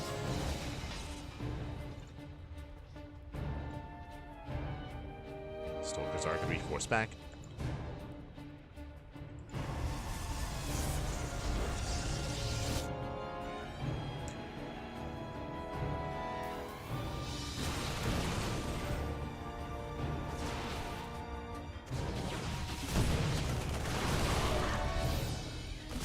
So it's going to be slowing this down. We do have the drop into the main. Thankfully, there's a warp in. Does reactively warp in. Drop does threaten. This does allow Percival to move out across the map, and we'll see if he can get on top of the third. Yeah, once again, nice target firing. Takes down 7 probes. Jesus. 7 probes going down. Tanks they siege up. Charge is still not yet done. Percival is moving in. Okay, he's still moving in. Zel's still distracted the main base. 14 probe kills. That 1 drop in the main is popping up. And he's pulling Geralt apart. It's just too much damage here. Massive tank blows here on the Immortal. The Immortal goes down. Tanks they survive. And Geralt, he has been broken. Just hyper aggression out of Percival. These drops have got insane damage. Another 14 probes. 25 in total. And he's done it. He has done it. There's just not much left. Oof, mine just going off, forcing friendly fire. But GG, Percival, he will claim the series 2-0. He will overwhelm. He will advance on to a qualifying match. GG. Whew. Did I read that correctly? Is it a qualifying? Yeah, it is. There we go. I wasn't too certain, but GG, well played. Percival, he will claim the series 2-0. Game 1 was a little bit more back and forth here, with Geralt being hyper greedy and just kind of getting away with it. It was a little bit shaky there. In the end, he did overextend. He did lose his army, and things just snowballed out of control. Here in Game 2, Percival, he was so much more committed, so much more aggressive, so much more in the face of Geralt, and Geralt, he just could not breathe when it came to the Hellion harass, the drop play time and time again. Geralt just being torn apart between his main base, his third, and his natural. GG, well played. Very impressive play here by Percival. He will advance on, and let's catch up on the bracket. Let's figure out where we are. Let's go. Let us go. From the top here, we have MaxPax. MaxPax takes down Hatzel 2-0, and MaxPax is up against Young Yakov in the next round.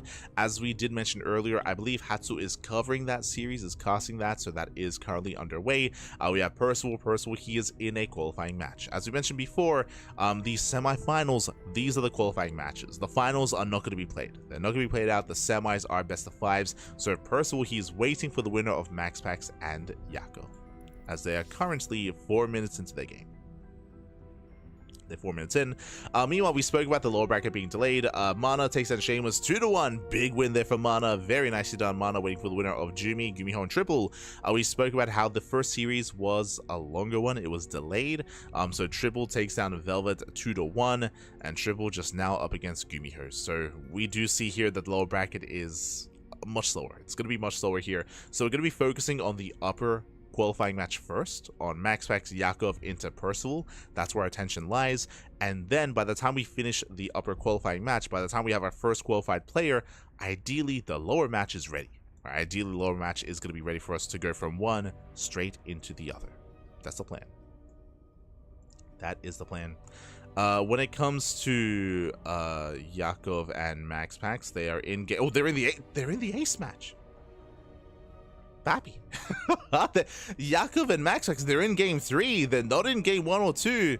Yakov did take a map. Now, I don't know how he took a map. Unfortunately, we weren't able to cover that series. We're focusing on our other match instead. But very impressive play there by Yakov. And can Yakov pull off an upset? Can he bring down MaxPax? That'll be very impressive. Best of luck. Best of luck to Yakov. We'll see if we can bring MaxPax down. Otherwise, that means that we will be getting into the qualifying match next. It means that because they're in the ace match, we will be following the winner, whether it's MaxPax or Yakov, straight into Percival. Qualifying match. Okay. Here we go.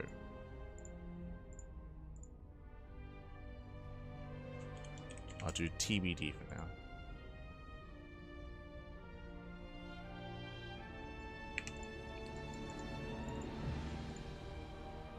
Do TBD. But again, if you want to tune into MaxPax and we're gonna get a Terrence. I have one. Just no photos. It was Proxy Hatch, Queen, Ling all in on torches. Oh, let's go. Might have to, that makes sense. I mean, at the same time, MaxPax, why did we let torches through the vetoes? It's a best of 3. What were the vetoes? True. Crazy. But if you're in the chats, I did just leave a link to Hatsu's channel. Again, Hatsu is currently covering the ace match of Yakov and MaxPax, so you can check it out there, as the ace match is on Incorporeal.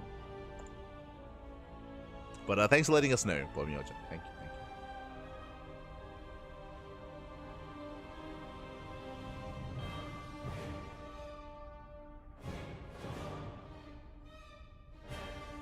What if the Ultimate Finals gets funded and MaxPax forfeits? Maybe. They might accommodate for MaxPax. They might not. Hard to say. We'll cross that road when we get to it.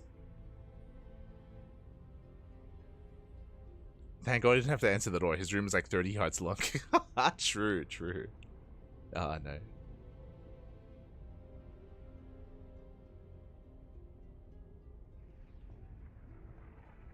Yo, shout out to Bomyoja in the chat as well. Thank you.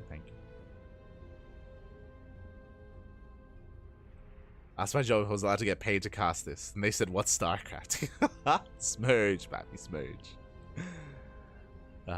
But for now, we're going to be going on a break. We're going to be going on a short break. When we come back, we will have our first qualifying match. Whether it's Yakov or MaxPax, yet to be determined. We'll see you soon. We'll see you soon after the break. See you soon.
Welcome back, everyone. Welcome back to the remainder of the broadcast. Welcome back to our first qualifying match of the RSL, the Rival StarCraft League Season 2 2025 European Server Qualifier. It did occur off stream, but Young Yakov versus MaxPax did just conclude, and MaxPax did take down Young Yakov 2-1, went all the way to the ace match. There was a back and forth, but MaxPax does make it through, and now he's going to be facing off against Percival in that best of 5.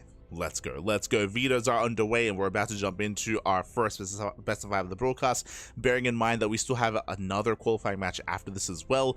Currently, Jumi and GuMiho are starting their series. Winner of that goes up against MaNa, of course, in that lower match. We'll get there. For now, though, going to be focusing on our first PBT of the broadcast. And, of course, welcome to some newer viewers in the chat as well. I should have mentioned this earlier just because, I mean, we were covering Nickrak's match at the time, so we weren't able to give a proper introduction to ourselves after the Wardy raid. But bienvenidos, welcome one and all to the CranKy Ducklings. We've been casting StarCraft here since 2017. We started casting StarCraft, and we've been casting StarCraft full-time since 2020. Basically, when COVID hit, that's when we started casting StarCraft on a daily basis. We cast more StarCraft than anyone else here out there, just period. we have all the content, all the casting. We cast StarCraft on a daily basis, multiple times a day as well. I'm sure during the break you saw the rotation of our schedule, which is why, hey, we're here at 3 a.m. casting StarCraft. Aye. And again, we have Pegasus Cup in around 5 hours time. In around 5 hours. I will say though that I don't think I'll be able to cast the Pegasus Cup. As I mentioned before, it's gonna be brutal, like just time-wise. Like covering this event, then going into Pegasus as well is gonna be a little bit brutal. So there's a bit of a lower chance that we're gonna be covering that event. But welcome to all the newer viewers in the chat. Again, we've had our own, accolades. We've been the official B stream for Home Story Cup for the past couple of editions. We were the D stream for IM Katowice back in 2019. We were the B stream, we were the B stream for most of the regionals for ESL Pro Tour, for the China region, for the Oceanic region, which is our region, for Latino America as well. Doing our part, as always, papi, as always.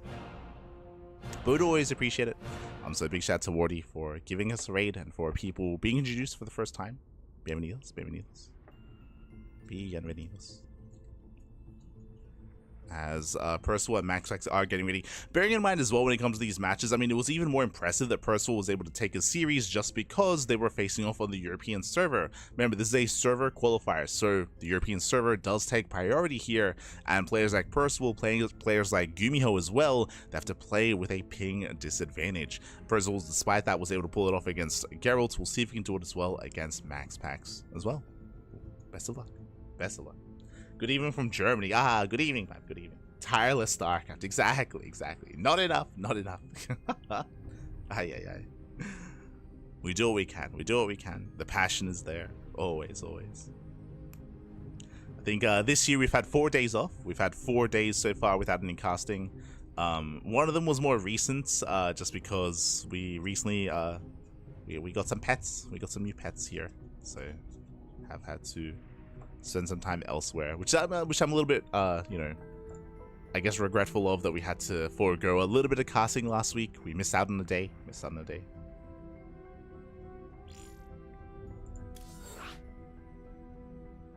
But it's okay. We'll make up for it. We'll make up for all the casting. Likewise, tomorrow we're going to be live with the OSC Elite Rising Star, and we're also going to be live with the podcast. That is our weekly talk show. We have our weekly podcast where we talk all things StarCraft. We have a Little League Cup on Friday. We have the Platinum StarCraft League over the weekend. All the content. But here we go. Looks like Vitas are done. And we are jumping into our first game.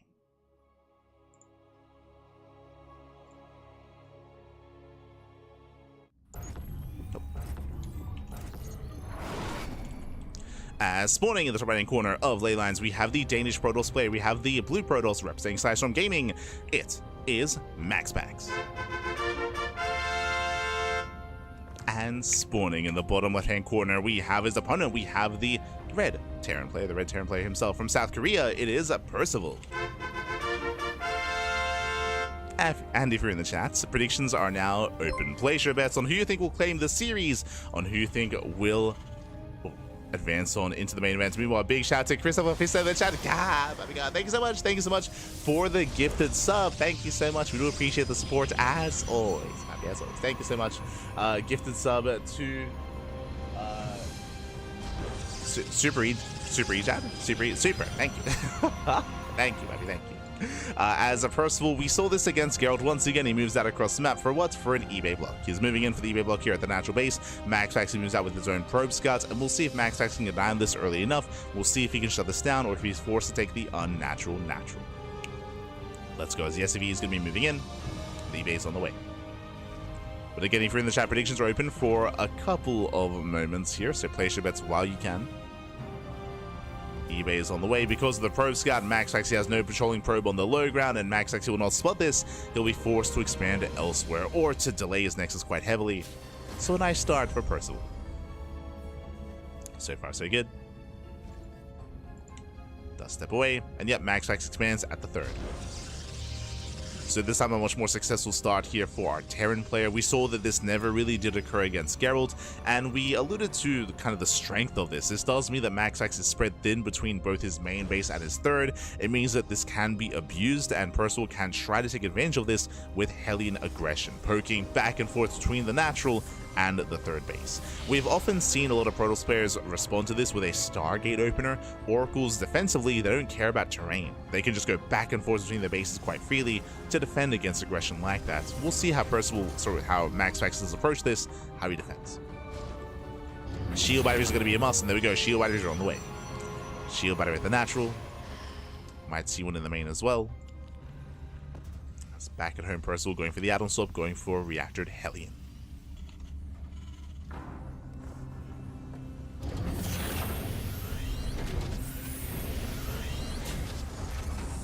Yeah, there you go. Let's go.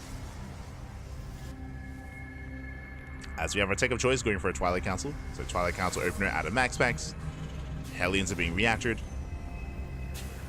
And MaxPax, he will confirm. Yeah, pokes up the ramp, sees a reactor. He's aware.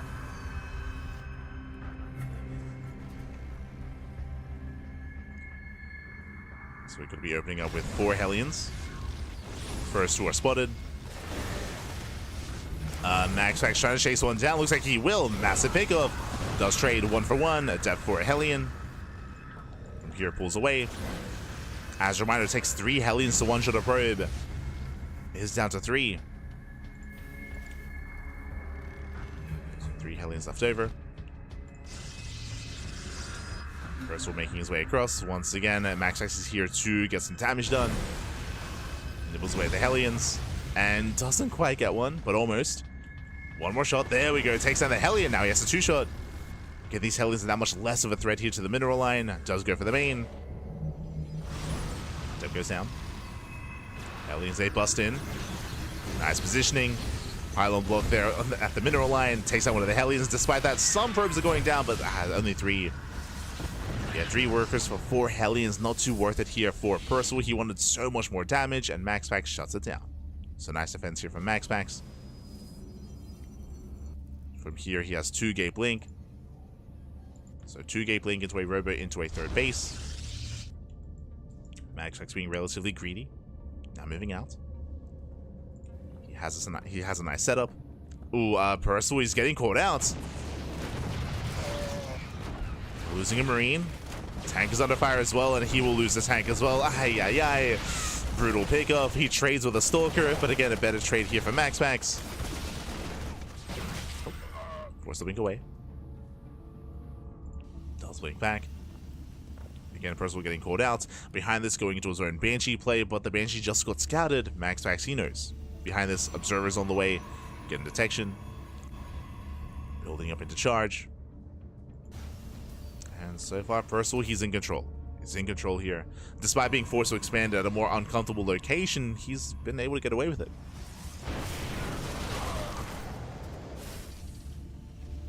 He defends well, he gains map control. Percival moving out.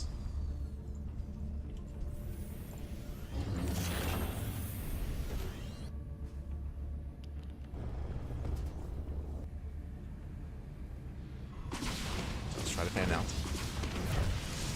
Banshee's getting at least some damage. Gets a probe.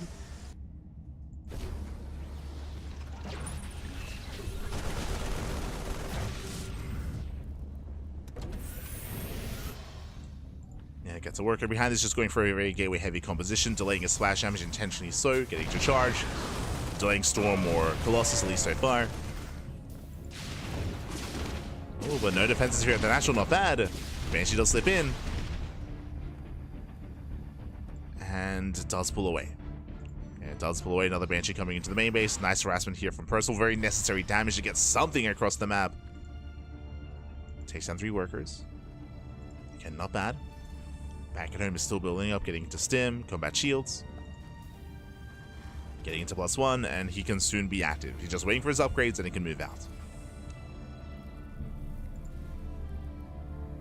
Of course, MaxPax is here to spot, to scout the move outs, to slow it down. His Stalkers are ready. We have a gateway explosion behind this. And he's opting not to go for Storm, to go for Colossus instead. Ooh, as the Banshee's getting called out. Remember, there's no cloak. Despite that, does take down 6 probes. Not bad.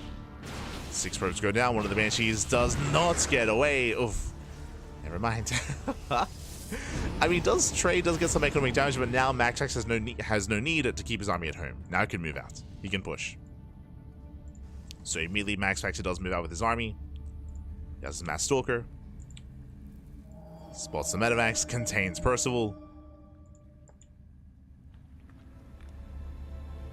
As Percival is looking for a way out.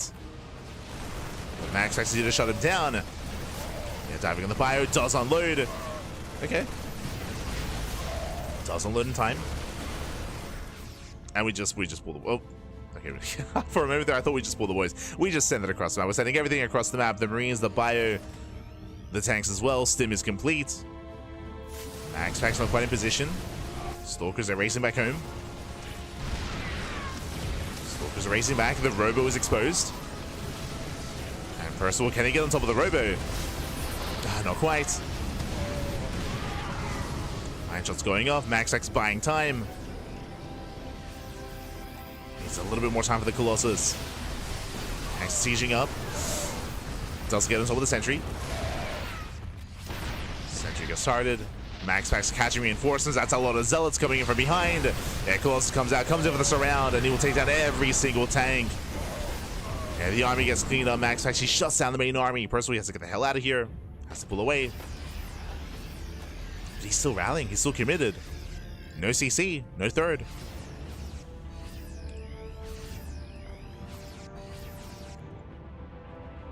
There's no third base. Oh, I spoke too soon. Third base is just now being thrown down. The Observer does spot the third as well. MaxPax, he's aware. Does spot how late the expansion is. Now committed Percival was. He's still going for it. Into the natural. The army is close by. Does get a couple of probes. 8 probes going down. But he's not going to get out of here. Yeah, he will lose everything. Losing 1, 2, 3 Metavacs. 1 Metavac barely escapes with 3 units. At the same time, Zealot drop into the main. Does an even greater amount of damage at 12 SCVs. And MaxPax hunting down that final Metavac as well, so nothing escapes. GG. GG. No GG, even as MaxPax does take game number 1, does take a lead in the series. GG, well played. As MaxPax again, he shuts down the aggression of Percival. Early on, things were looking a little bit better for Percival, able to force the unnatural natural, but the Hellions got shut down early. The main push as well. We saw he got surrounded. A very strong setup there from MaxPax. We saw that Percival, he was at least able to get some value out of his Banshees, sure, but we saw once they went down, he lost map control. He lost map control. Things went from bad to worse, and MaxPax was just all over Percival. GG. GG, well played. MaxPax does take a lead. Now we're getting into game 2. There's a world out there where maybe if Percival, if he's able to get on top of the Robo and deny the Colossus, maybe he could break the third. But there were so many Zealots warping in from behind. Even without the Colossus, I feel like MaxPax would have cleaned up that army. Would have been closer there. Would have been a little bit closer. Regardless, GG. Now we're getting into game 2. As we get into game 2, I would say that Percival is going to be a little more comfortable coming into Pylon. Pylon is one of the smaller maps in the map pool, shorter rush distance by ground, more exposed bases. If we were to commit on 2 bases and go for a 2-base all-in, it hits that much harder here on Pylon. But it goes both ways. We'll get into it. As spawning in the bottom right-hand corner of Pylon, we have the Danish Protoss player. We have the blue Protoss representing Sidestorm Gaming. It is MaxPax. And spawning in the top left-hand corner, we have the red Terran player from South Korea. Down in the series, we'll see if he can bounce back. It is Percival. Here we go. And again, welcome one and all to Pylon. Pylon, one of the more aggressive maps in the map pool. I think the only one more aggressive than Pylon would probably be Torches, but that's often vetoed. It's rarely seen. Again, with a shorter rush distance, with more exposed bases, you can be so much more aggressive, so much more assertive. But again, likewise, even though it favors, say, 2-base all-ins from the side of Terran, likewise, Protoss players can also be hyper-aggressive with Blink Stalkers. We've seen MaxPax go 4-gate Blink time and time again on Pylon and excel with it. Likewise, you can read your opponent, assume they're going to be aggressive, and open up Charge instead. We've seen players like Hero, players like Classic embrace Charge on these smaller maps with success as well.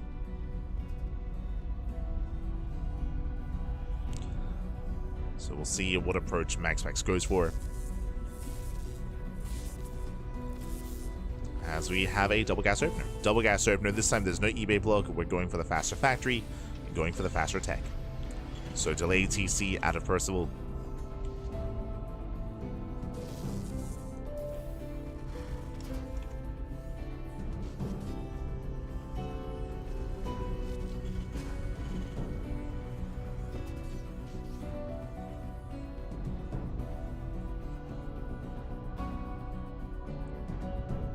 Does pull away. Pulls away, we have our tech of choice. Cybercore is done.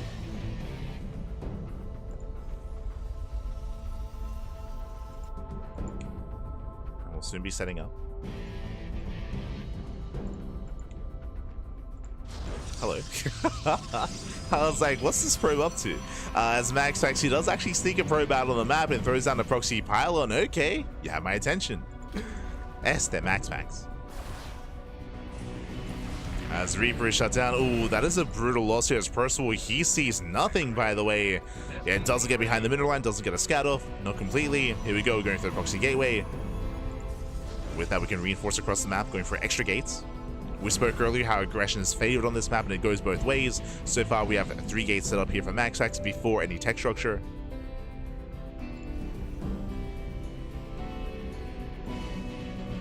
We'll see if Percival can get a read on how much danger he's in. No tech lab. Wait, what? Interesting here. Opening up Reaper Hellion and committing here into Reaper Hellion, delaying his add-ons, delaying his tech lab, which in turn delays Cyclones, delays tanks. And Reaper Hellion doesn't fare too well defensively here. Reapers are being chased down. Gets both Reapers, which once again means no scout. Yeah, no scout for Percival. Hellions are moving out. Gateway is done. Warp gate is complete. Now we're going for the Twilight Council a little bit later. We can go for the warp gates. And there we go, warping in. Oh, Jesus. 2 Stalkers and an Adept. Can the Hellions punish? Oof. 1 Hellion remaining. It's not going to get much done. And here comes MaxPax. A moving a little bit, but there we go. Does get into the mineral line. Does move in. The wall is not a wall. Busts into the main base. There is a Cyclone. Can he focus it down? Will he force back? Yeah, Medevac is here as well.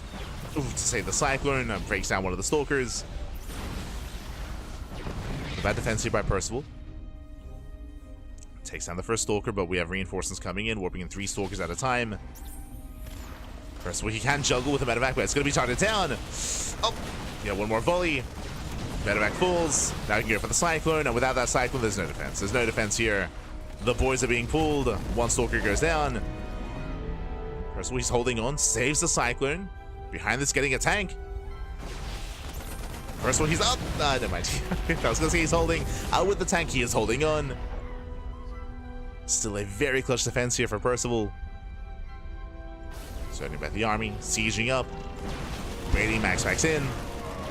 Nice snipe. Nice snipe on the Stalker. We get a very intense early game here. Percival surviving with the bare minimum. Nice target firing. Gets one of the Stalkers, but he will lose the tank. Ay, ay, ay. The tank goes down behind this. We have one more tank on the way.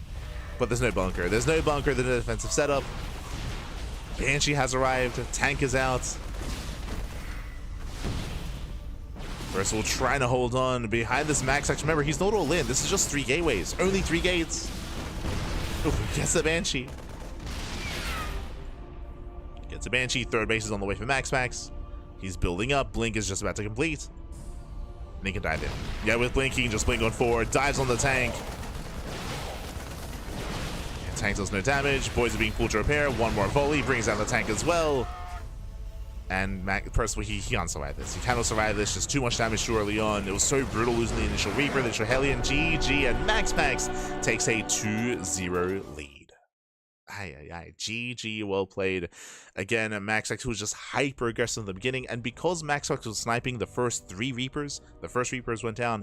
There was no scout. There was no scouts. There was no vision. Because that Percival, he had no idea there was a proxy. Didn't know he was in so much danger.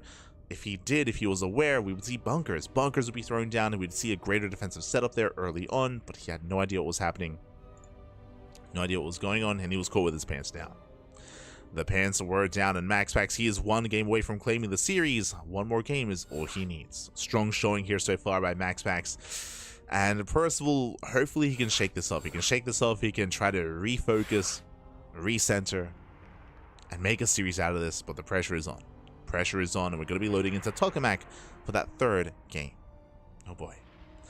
Tokamak, of course, being one of the larger maps of the map. But we spoke earlier how aggression is favored on Pylon, and hey, we saw that. I mean, again, with MaxPax, it was hyper aggressive. Here, we should be seeing a bit of a longer, more standard game out of MaxPax. The pressure is going to be more on Percival. Oh boy. Here we go.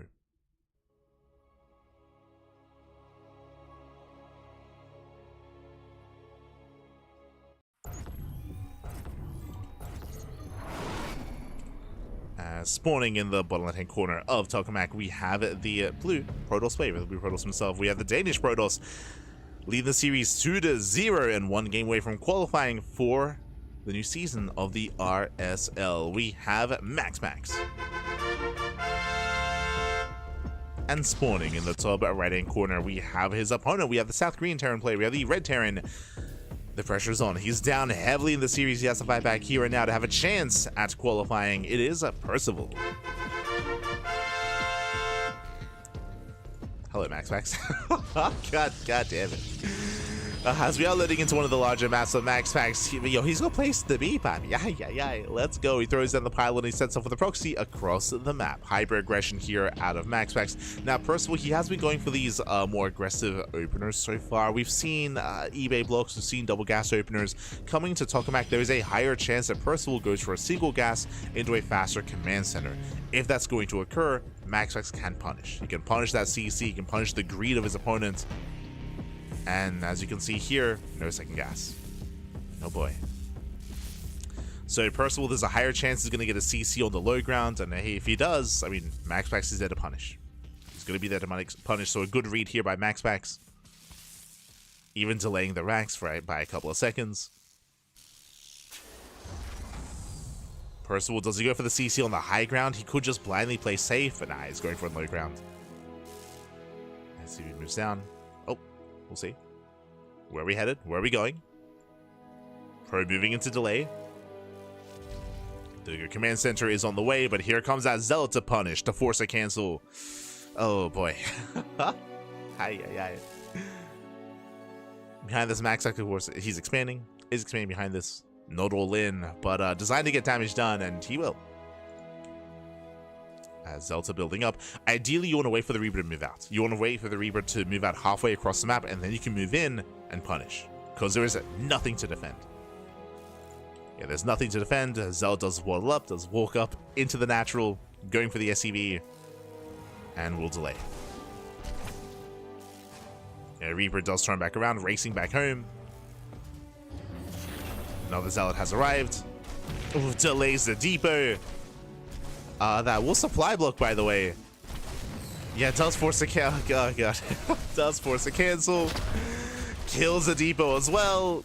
Oh my God, that's a kill, not a cancel. Brutal supply block first. He can't make anything. He can't make the heli. He can't make any Marines. He wants to lose some units. Oh God. As MaxPax, he busts in. He busts into the main base. SCV's going to be going down, and this may just be a fast one. As again, just a solid read out of MaxPax, assuming that Percival would be greedy. Would go for a more economic start. It takes down 7, 8 S, and 9 SCV kills. Oh. Terran players, look away, Bobby. Look away. Don't look. As this is critical damage. This is critical damage this early on at this level of play. You cannot afford to lose 10 SCVs. As the 10th worker goes down, Reaper gets chased as well. GG as MaxPax, he will claim the series 3-0. He will overwhelm, he will snowball out of control, and MaxPax qualifies for the next season of the Revival StarCraft League. GG. Again, a brutal start there for Percival. As we did mention, MaxPax, he was assuming that Percival would go for a single gas opener, would go for a Rax expand, and he did assume correctly here, just because we're on Tokamak. Tokamak is known for these more economic openers, these more economic games. There was still a chance that maybe Percival would blindly go for the CC on the high ground, but no, it was on the low ground. He was punished, he was shut down. On top of that, there was no SCV scout, so it isn't just the builds of choice and just the almost build order win for MaxPax, but on top of that, no SCV scout either, so he was relying on the Reaper, so once again, he had no idea that he was in so much danger. GG. GG, well played. I would say basically a build order win there for MaxPax, and MaxPax, who will claim the series, he will qualify. Congratulations to MaxPax, as we are soon to be getting ready for the lower qualifying match. Exclamation mark B in the chat to have a look at the back yourselves as we switch our scenes over and catch up on the bracket. Here we go. MaxPax, he is through. He is in the RSL. And scrolling down, we have MaNa. MaNa has still been patiently waiting the entire time. Shout out to MaNa, by the way. Shema, papi, Shema. Este MaNa. Has been patiently waiting for the winner of GuMiho and Jumi. Again, the lower half of the bracket was delayed. There were some slower matches, or longer games, I should say. And I think a bit of a delay at the start as well. But the matches have been progressing, and Jumi and GuMiho. Is Jumi streaming? I know that Jumi, he often streams his POV, so there is a chance if he's live we might be able to see what's going on, but he might not be. Let's have a look. Yeah, it looks like Jumi, he is not live today. Okay. So it's not live, so I believe we don't really know what's going on there. They could be in game 2 or game 3. Then no shot they're in game 1. no shot, baby, no shot. So they're mid-series, and we will either be jumping into the ace match, we'll be either be jumping in mid-series, or we'll be going straight into the winner versus MaNa for that second qualifying match. Oh boy. Now, when it comes to the qualifying, I mean, I guess we'll get into it a little bit later, but I should also emphasize, this is the final qualifier. This is the final qualifier here. We already did host the Korean qualifier and the Americas qualifier as well. I mentioned this before, but unfortunately, again, we were otherwise preoccupied. We didn't get to cast the Americas qualifier. We did cast the Korean one. It was over the weekend. It was here on the channel over the weekend, so you can watch those VODs on YouTube if you wish.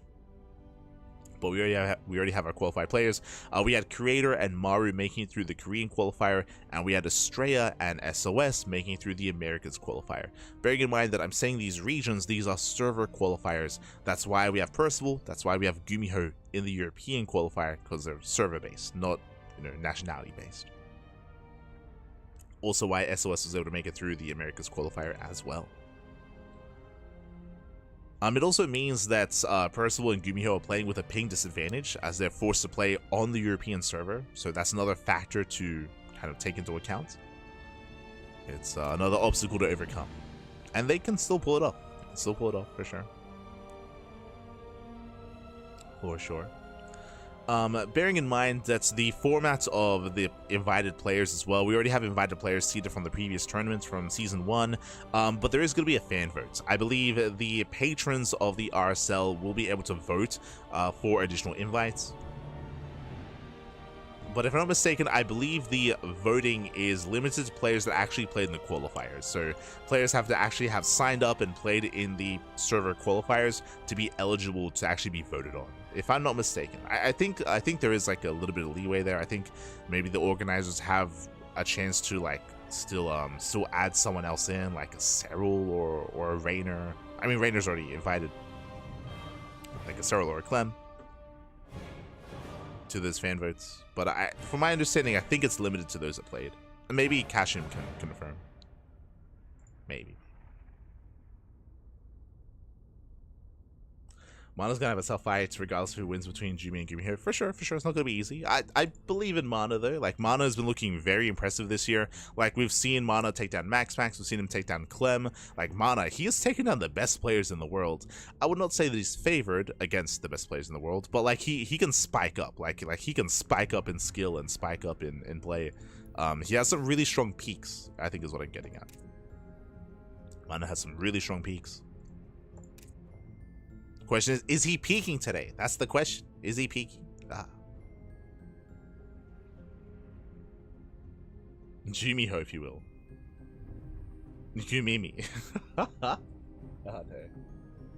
You're all animals. You're all animals. Aye.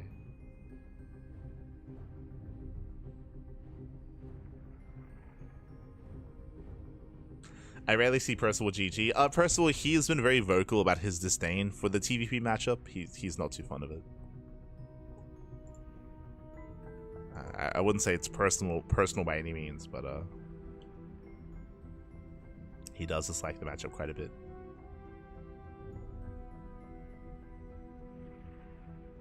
What are the chances MaxPax goes to Korea? I think it's 0. I think it's But for the first season, there wasn't offline playoffs, offline finals. I know that in the past, MaxPax, he has not been able to play in qualifiers because he's had to agree to go to an offline finals if he makes it that far. I think it was the was it Masters Coliseum? It was either Masters Coliseum qualifiers or no, I think it was the Stars War 11 qualifiers. I think for that, he signed up, but he was removed from the qualifier because he didn't agree to go to the event if he qualified. I know there are certain stipulations for that, but yeah, I don't know if there's a guarantee that there's going to be an offline portion of RSL. Like, if there isn't an offline portion, then I mean, he can play. Can play.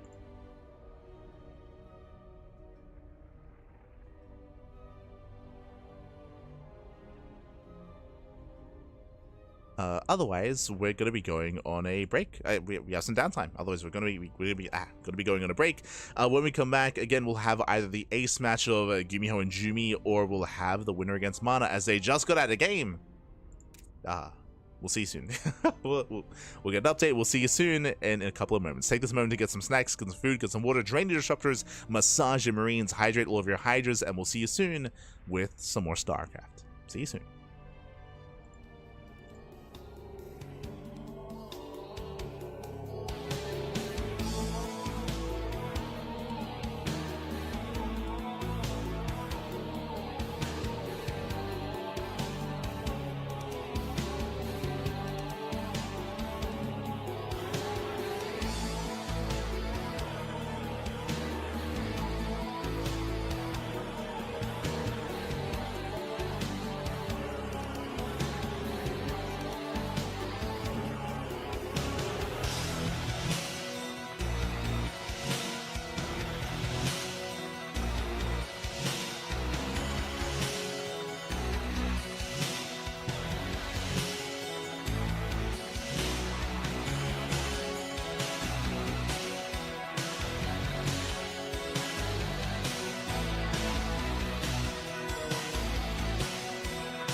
Welcome back, everyone. Welcome back to the RSL, the Revival StarCraft League Season 2 2025 European Server Qualifier. We just wrapped up our first qualifying match, MaxPax. MaxPax, he's made it through into the main event, and we are here to determine the second player as we have our two final remaining players here in the qualifier. Congratulations to GuMiho. I just gave an update in the Twitch chat, but GuMiho did take down GuMiho 2-1, went all the way to the ace match, and GuMiho came out on top. GG, well played. Very impressive play there by GuMiho. GuMiho, ay, ay, ay. Crazy performance. Just catching up in the chat.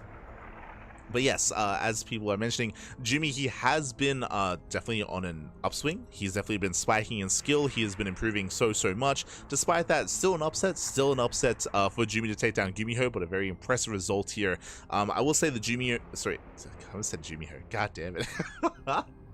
I will say that GuMiho, he had a really strong start of the year. If you remember, leading up to DreamHack Dallas, GuMiho, he was playing in everything. He was peaking in skill. He was very much so in form. And then he had a bit of a downswing after DreamHack Dallas, where I know he himself was very vocal about he was a little bit disappointed with his play. He maybe burned out a little bit. He maybe was grinding too much. He burned out a little bit post DreamHack Dallas. But great to see him back. Great to see him back, returning once again. As I would say, over the past month of play, like, he's been back on it again, back into full form, looking very strong, very impressive.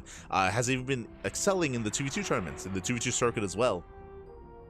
GuMiho has been excelling, coming second in his group, if I recall correctly. Has been a lot of fun. See some people bring that up as well. Yeah, it's been a lot of fun to cover the events. For those that are curious, for those, again, I'm sure there may be a lot of new viewers in the chat that don't know us, but we are adminning. We're running the Euthermal 2v2 event. Here on the CranKy Ducklings, we're working behind the scenes. Unfortunately, we're not casting it because we're, working on the event in another aspect, in another way. But we can cover it via replays if we wish. So we have replays if we wish. We can do that maybe if we have some free time, maybe next month or in a couple of weeks, depending on our schedule. But we are working behind the scenes to run it as smoothly as possible. I believe Steadfast and Wardy, and of course Mark Euthermal, have been casting it on their respective channels. But it has been a lot of fun. Has been a great breath of fresh air, especially coming into the off season of StarCraft, post EWC, for sure. But here we go. We have our best of 5. Vetoes are done. We're jumping to game 1. Game 1 is going to be on Tokamak. Let's go. Let's go. Meanwhile, big shout out to Flipper Flat Check in the chat. God, thank you so much. Thank you so much for the 100 bits. Thank you.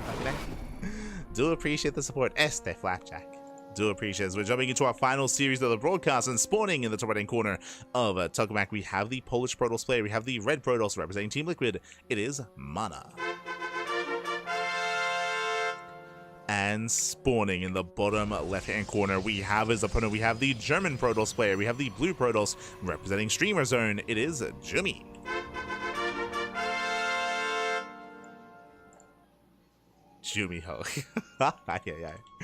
And if you're in the chat, you know what time it is. It is Gamma time. Predictions are open. Place your bets on who you think will claim the series. Best of luck in the chat as jump into our PvP. Coming into this tournament, MaxPax and GuMiho were the top 2 seeded players in the entire bracket. MaxPax made it through, but GuMiho did not. GuMiho, he was the greater GuMiho, if you will, greater GuMiho. I was able to cause that upset, was able to bring him down, and was it all for naught? I'm sure MaNa is very thankful, by the way. He's like, phew, thank God. It's like you had to deal with him. GuMiho. Thank you, puppy, thank you. And so we have a PvP qualifying match instead. And honestly, this could go either way. I don't envy those predicting in the chat. 2-gate opener out of GuMiho. MaNa going for the gate expand or gate cyber expand. A more greedy build here out of our red Protoss player. GuMiho will have the option to punish. GuMiho does have the option to go for a one-way solo in. There we go. Cybercore has been thrown down, so staying on a lower gateway count. Basically, a variation of the MaxPax opener here out of MaNa. He's going to be cutting corners. GuMiho has yet to go further into the main, but there we go. We'll scout, we'll check, we'll confirm, we'll get eyes on the Cybercore. So big scout here for GuMiho. He's aware.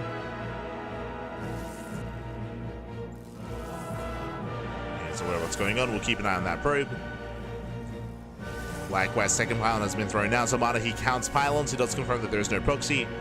And he's safe. Yeah, he's safe to expand. No pylon block. Ooh, miscontrol there by Jimmy. Ay, ay, ay. So ideally in this position, this probe is meant to pylon block and you force out the zealots, but alas, no zealot. No zealot does cancel, doesn't even need it as the base goes down. So a rough setup here for Jimmy. Behind this lots of potential to be aggressive. There's a pylon block from MaNa. Showing Jimmy how it's done. Does get the pylon block. And this will delay. This will delay Jimmy. Now he's showing down his expansion. MaNa going for a Robo follow-up, not a Stargate, going for his own immortal production. Very safe play here for MaNa. Coming into this, Jimmy should have the Stalker advantage. He has extra gateways, should be going into a Twilight Council. Oh, actually, never mind, going for a Stargate, but should have the Stalker advantage. Hallucination does come in for a Scout, and MaNa, he gets in. Yeah, he gets in, he confirms the Stargate. He knows that he's going to be under threat of Oracle Harass. So as the Oracle's going to be on the way, behind this should be getting ready with shield batteries, Stalkers, and an army in position. So coming into game one, I do favor MaNa. Like MaNa, he has a greater economy, he has all the scouting information. It's going to be up to MaNa to just minimize losses, defend back at home, turtle on up. As here come those shield batteries. Shield batteries are on the way. Immortal production has begun. Hello, Jimmy. What's going on? Okay. Interesting. Jimmy, he does go for the Stargate immediately into the Twilight Council. This is very tech heavy, by the way. A lot of resources spent on tech. Twilight Council with the proxy pylon. This screams Dark Shrine. Well, there's no reason to proxy here unless we plan on going for a hidden tech structure. So Phoenix production has begun. We're leading towards ZTs. Jimmy, he saw the Robo, though. Again, early Robo means early detection. Are we in fact going for the Dark Shrine? We have a gateway. Okay, we got charge. Whoa, okay. A charge. Okay, so he's not going to be going for any tech, but he's hiding his production. He's going for an all-in. Yeah, 2-base all-in. 2-base all-in. Out of Jimmy, he hides a production. He's going to send it. He's going to send it across the map. Not going for Dark Templar. As he's building up Phoenixes. MaNa, he has a piece of the puzzle here. He's at least aware of the Phoenix production, which is a little bit more unorthodox. He's aware of the tech, he's just not aware of the gateways. He doesn't know about the all-in. And a massive mistake here. That could be actually, sorry, double Stargate? Wait, what? He's going double Stargate, double Mass Phoenix. Okay. So he gets baited and he responds with Mass Phoenix, which will not help against the Mass Charge Lot, by the way. We have a proxy pylon being set up. Proxy gateway. We have 2 gates at home, 2 gates proxied, and a final gateway across the map. So a 5-gate charge. So a 5-gate charge all in. Phoenix as they pick forward.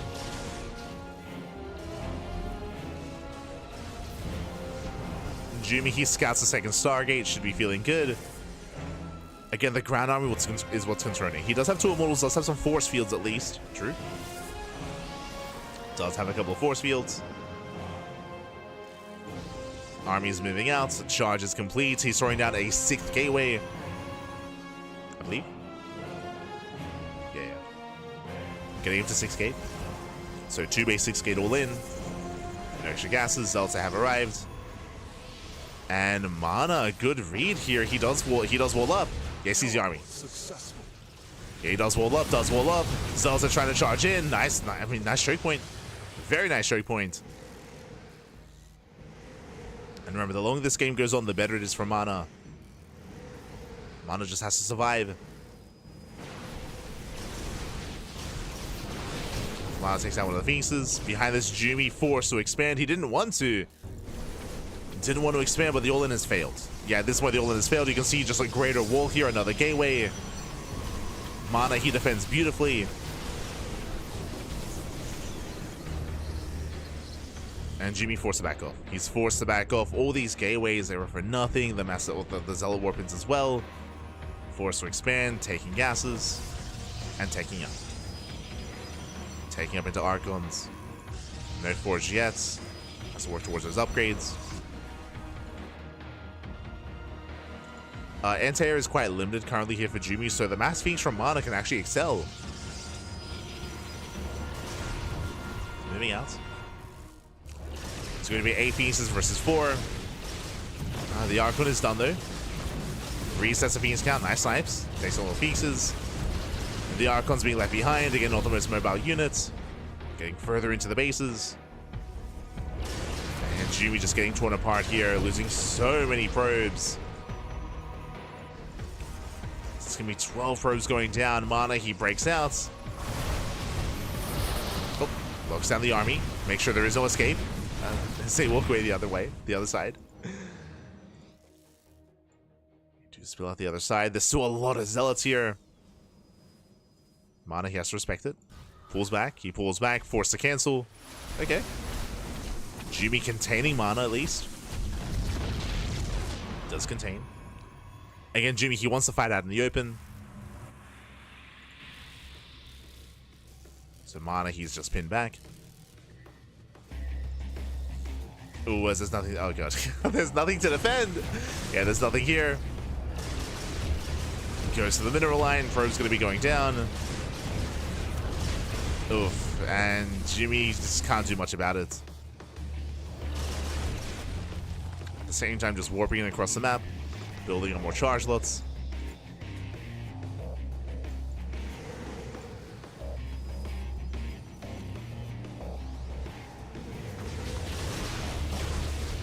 These Phoenixes are running out of energy. True. They are running out. MaNa getting to his own Archon production.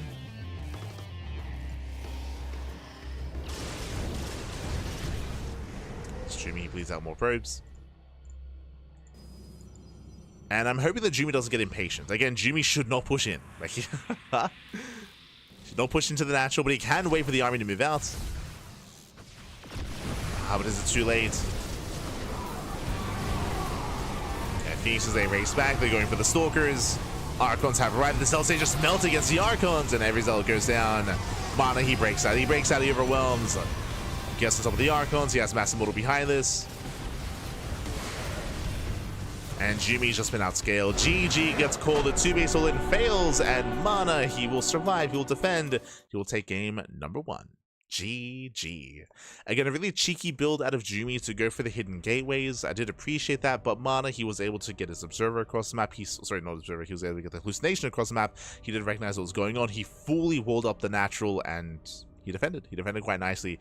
If he wasn't able to get a read on what was happening, if he failed to wall up in time, then most likely GuMiho would have broken MaNa. But with all that SimCity, with all those gateways, GuMiho couldn't engage with those zealots. He could not push in, and he was just stuck outside. It was just stuck outside the bases.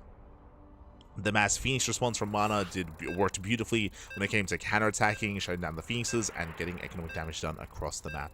GG. GG, well played. With that, we're getting into game number 2, and we'll see if MaNa can extend his lead. We'll see if GuMiho can bounce back. As again, bearing in mind that there wasn't really much to read into for game 1. Game 1 was just a very specific build. It was a very specialized build from GuMiho, trying to go for an all-in and trying to fake out his opponent. Don't know if it's quite indicative of the rest of the series, but we'll see. As spawning in the top left-hand corner of MaNa, we have the Polish Protoss player. We have the Red Protoss representing Team Liquid, leading the series 1-0. It is MaNa. And spawning in the bottom right-hand corner, we have his opponents. We have the Blue Protoss player from the land of Germany, representing Streamer Zone. Down in the series, we'll see if he can bounce back. We'll see if he can make a series out of this. It is GuMiho.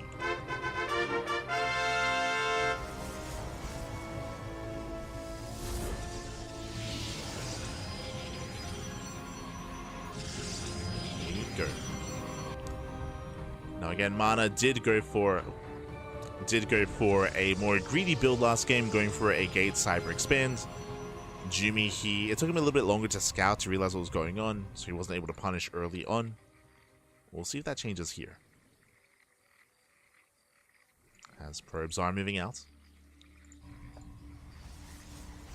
Gases are being taken.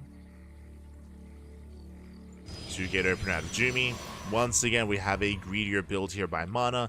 Single gateway into a Nexus, or a gate into Cybercore, into expansion. And GuMiho, once he scouts this, he could respond with an all-in. Remember last game, it took him a little bit longer to scout, and he also failed to pylon block as well. True, like there was a lot that kind of went a little bit wrong for GuMiho early on. Hello. As Jumi, he does hide his second pylon. Okay, so MaNa, he's in the main base and he's scouting for the pylon. He's searching, he's scouting, checking to figure out what's going on. For all he knows, it could be real, it could be fake. We can see here that, of course, it's going to be a fake proxy pylon here out of Jumi. He's not coming to an all-in, but MaNa, he may react defensively, he may overreact as well. Oh! Yeah, as this time Jumi, he's blocking. This time he's paying attention. He will delay.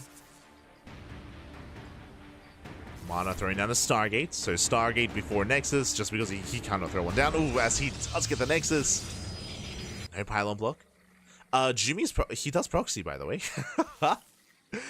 He's not proxying a robo across the map, but he does hide his tech, going for a Twilight Council before expanding. Okay. Este Jumi. Now with this we can go into a proxy gateway and go into a 4-gate blink into a 1-base all-in, or we could proxy the Dark Shrine and go into DTs. But again, MaNa's playing so safe, Stargate into Robo. Blink is on the way, okay, so it's gonna be Blink, so we should be seeing extra gateways, and it's gonna be a Blink all-in. There's a 3rd gateway, we're waiting for a 4th gateway as well. MaNa still scouting. He will poke in, he will confirm there is no Nexus. MaNa does confirm, goes further into the main, he gets in. Does spot the extra gateway, that's a sign. Here's a tell. Here's a tell there's something wrong, we're getting shield batteries here in the main base as well. There's 2 probes that go down. The pylon has been scattered. This is meant to be the reinforcing pylon for the proxy. Oh, that's not the second probe gets caught out. Ay, ay, ay, and here comes the warp-in, but slow warp-ins here. As there should be a gateway alongside this pylon. Again, we have, I think, 4. Yeah, 4 gateways back at home. No fast warp-ins. MaNa is aware. He's making immortals back at home as well. He's already got 1. So far, MaNa, he's just all over this. Jumi pushing forward. Going for the shield battery. Blink is almost complete. That's going to be a lot of stalkers. He can soon dive. Yeah, he can soon dive in. There we go. Does go for the dive. Does go for the first immortal. I'm going to take so many volleys. There's so many volleys here. Oh my god, it's so sturdy. It's so immortal.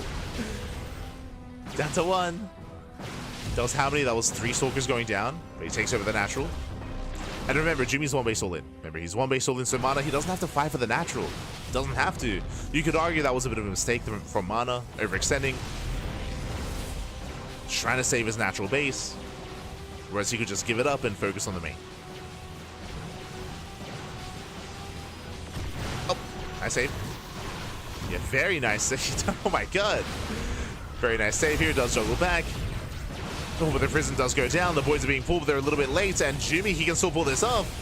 It takes out all the immortals, takes down the pieces as well. And yeah, MaNa, he gets punished for trying to save his own natural. Ay, ay, ay. Too greedy there out of MaNa. Yeah, too much greed, and this is getting out of hand. Getting out of hand, getting control. Depowers the robo. 1 immortal pops out. And Jumi, here to make a series. Here to make a series out of this. Game 1, the 2-base all-in failed, but here at game 2, 1-base all-in. Pops off. Despite it being delayed again, maybe MaNa just being overconfident. I want to say just overconfidence out of MaNa. Because he saw everything he needed to. He saw the lack of expansion, and there we go. GG gets called. Jumi pops off, he overwhelms, and Jumi ties up the series 1-1. GG. Whew. GG, well played. We have that back and forth. Again, MaNa, he scouted the lack of expansion. He scouted the proxy pylon. He saw the additional gateways. He saw the reinforcing probe as well that was trying to get across the map. He saw everything he needed to. He was even responding with immortal production and setting up defensively. But as you mentioned, it was a 1-base all-in, and MaNa was being a little bit too greedy trying to hold on to that natural. As a result as well, he also invested into, it was a what? Pylon, 2 shield barriers, 2 to 3 shield barriers as well. on the low grounds. I lost the Immortal, he tried to hold on, and again, just maybe a little bit overly ambitious there from MaNa with that. Was overwhelmed, and now we're getting into our next game. And we'll see who takes the lead. We'll see who takes the lead in this series, as up next we're loading into Ultra Love. Here we go.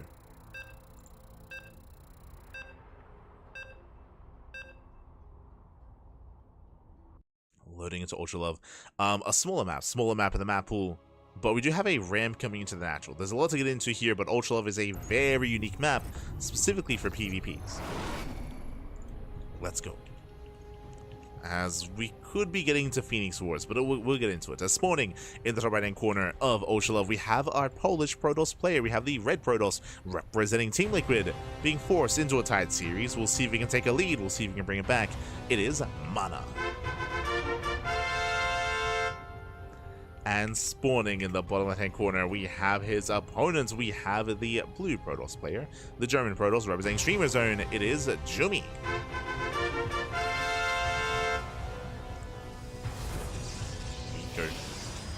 As we're getting into our PvP and we're setting up on the low ground. Now, this is a big feature here for Ultra Love. That is a ramp. The ramp coming into the natural means that it is much more viable to open up with a gate into Cybercore, into Nexus, with a Stargate as well, and to open up with a more greedy opener and a more greedy style. This is more viable, this is more standard, this is more meta, which is what we should be seeing out of GuMiho. But GuMiho sets up on the high ground. Very interesting here. He forgoes that ramp, he forgoes the low ground, sets up on the high ground instead, which means GuMiho, he could try to all in.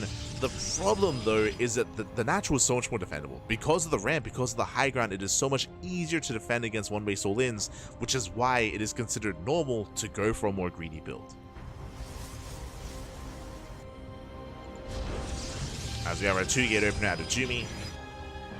And we'll see if he tries to break the defenses of MaNa. He might even try to fake him out. True. He might just try to fake him out and expand behind it anyway. As GuMiho, once again, he hides the pylon.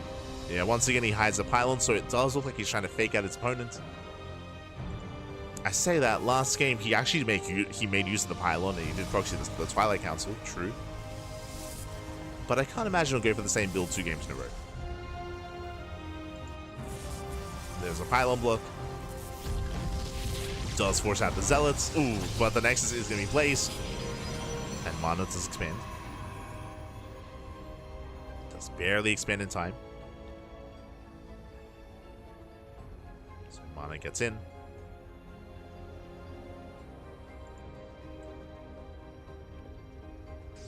Quite greedy, going for the Nexus before any kind of tech structure, Robo or Stargate. And again, GuMiho's not making use of this pylon. A really good read here by MaNa. He calls his bluff, essentially. Oh, just the GuMiho, as he sneaks the pylon into the main base. Okay. Yo, Ashbringer, is that you?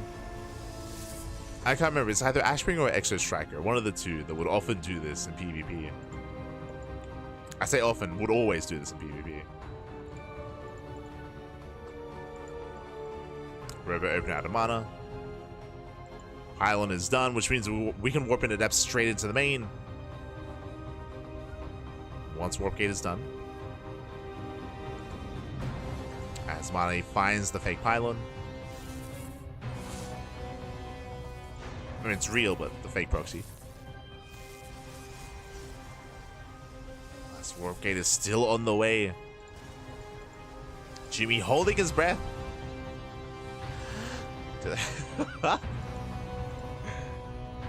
Don't let him notice. Going for a Twilight Council, working towards, I would imagine, Blink. Hallucination does scout the later expansion. MaNa does take an economic lead. But Warp Gate is just not done. And here comes the Warp In, warping into Depth straight into the main base. Depth taking one-shot probes. And again, MaNa, he has no idea. He does have a safety shield battery in the main, but the shield battery, it will not help.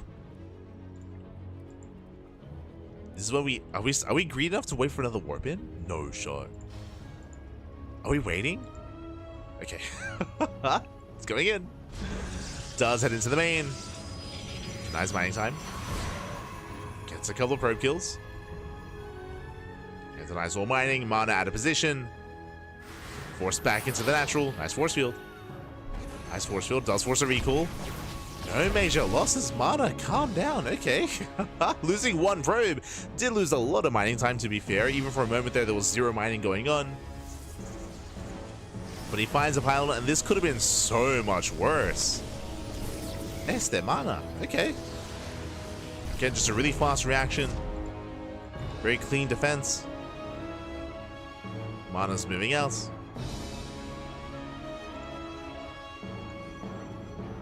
And we'll see what GuMiho can get done. GuMiho's still working on Blink, setting up defensively. MaNa, he will have, I believe, one Immortal. End up saying failed to shade in. MaNa does wall off in time. Another proxy pylon. Threatening a dive. At the same time, pushing up the ramp, does get force fielded. And nice force fields the Immortal to 0 damage. Oh. Dodge save. Sentry still goes down. The Immortal just cannot engage. Okay, cannot engage. GuMiho is holding, he's defending. He's going for the Immortal. And MaNa, he should not lose it. He does pull out. He pulls out. Blink gets done. MaNa gets punished, and he will lose everything. The Prism goes down. The Immortal goes down as well. MaNa, does overextend. Should not have been there. We'll lose the army, and MaNa, he loses so much momentum. The proxy gateway is now done. GuMiho zooms across the map. How many gateways are we on? 4. Getting up to 5. So there's going to be a 2 base 5 gate setup. Blink is now done. +1 is on the way.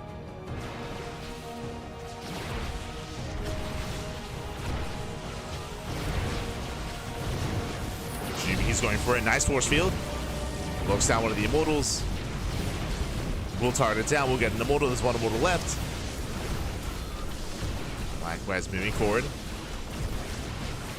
It's going to be close here. It looks like he will barely get the second Immortal. Second Immortal goes down. Reinforcements are a little bit delayed. The pylon is further back. Again, MaNa is hurting. GuMiho does reinforce. That does dive on in. Gets into the main base, going for the Zealots. Bit of an awkward blink here from GuMiho as he is trapped in. Still getting value. Snipes the War Prism. Oh god. Snipes the Prism. Behind this, GuMiho's expanding. He's not all in. He's working on the next step. Just crippling MaNa. +1 on the way. We have Glaives on the way as well.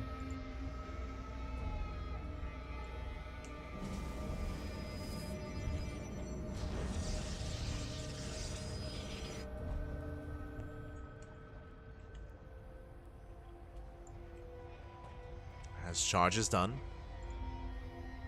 MaNa, he's holding. He's holding on. GuMiho, he backs the hell off. Again, working towards Glaive. Glaive ups, they actually do quite well against specifically Charge Ults and Immortals. They tank well against Immortals. They buffer well against Zealots. Army gets spotted.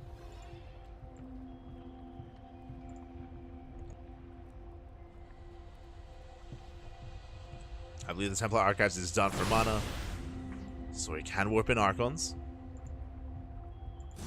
Speaking of, here they come. 6 High Templar. 3 Archons on the way.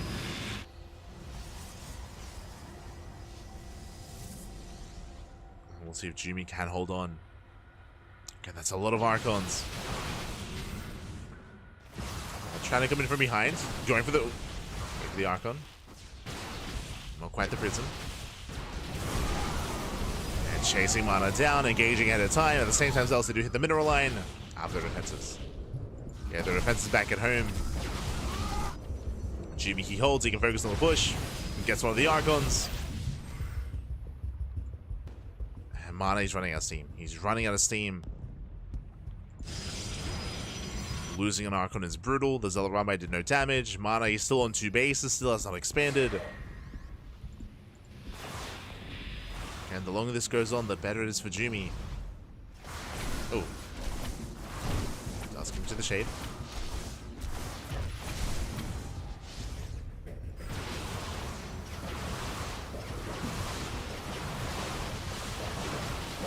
Again, still no expansion.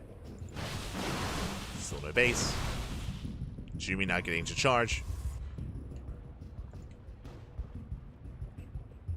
And GuMiho, all he has to do is contain. Just move out. He doesn't have to push up the ramp into this natural. As there's quite a lot waiting for him. Just park his army outside. Contain MaNa. MaNa's getting into the natural.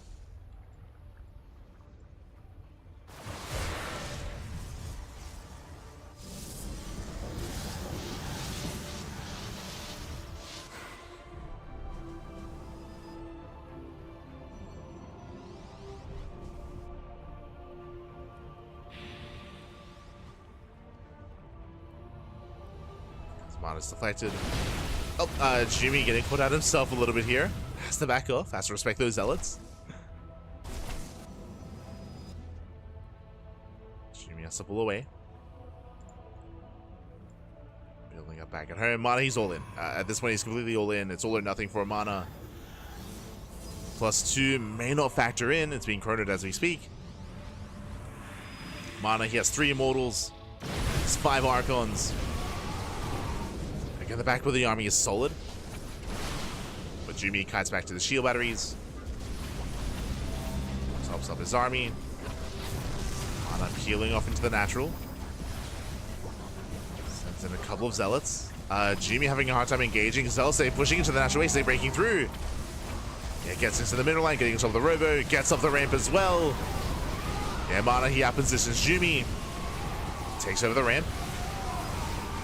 GuMiho pushing up into a choke point.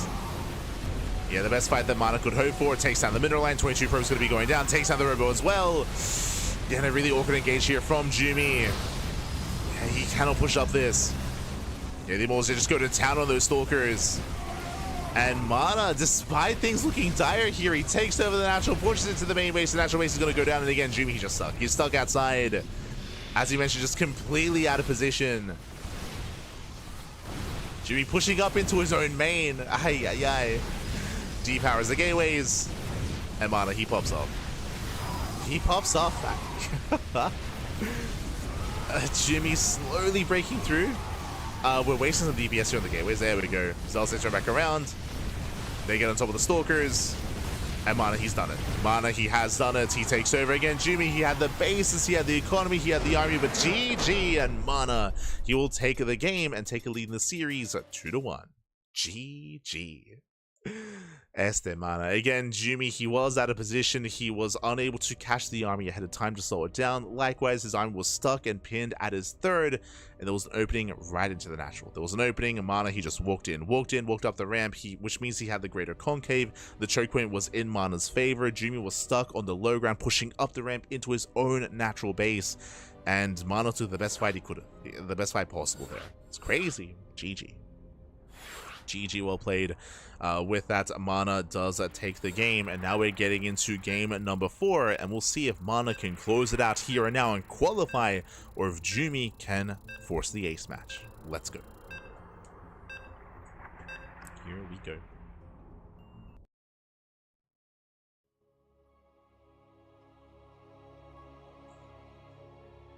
Beautiful macro and micro. I would say more so like micro and positioning more than anything. Again, like MaNa, he was stuck all in. Like MaNa, he had to end the game then and there. If the game went any longer, then +2 would kick in, the economy would excel, and GuMiho would just overwhelm. So MaNa, he had to strike then and there, and was able to pull it off. And here we go. We're now getting into our next game, and spawning in the top left-hand corner of Persephone, we have the Polish Protoss player. We have the red Protoss representing Team Liquid, leading the series 2-1. It is MaNa. And spawning in the bottom left-hand corner, we have his opponent. We have the German Protoss player. We have the blue Protoss representing Streamer Zone. It is GuMiho. Here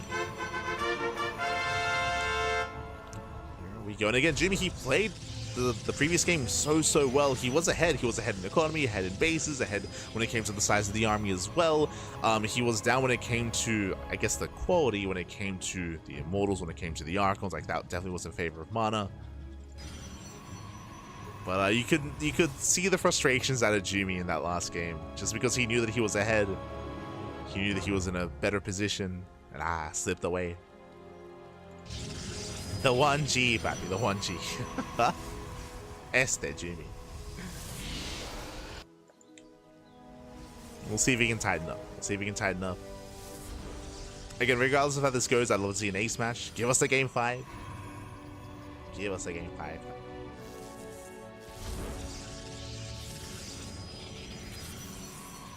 As once again, we do have MaNa opening up with a single gateway. He, as you can see, has been very fond of this throughout the entire series. Not just series, but just in PvP over the past couple of months. Just going for his own, in a way, MaxPax opener. GuMiho opening up 2 gate. GuMiho, he does have the option once again to try to set up across the map, but his pylon is back at home. This time, no fake out. For the past 2 games, we've seen pylons been thrown down at the 3rd location. Here, the pylon is in the main. And MaNa scouts. MaNa scouts, he confirms the positioning of the pylon. He knows that he is safe.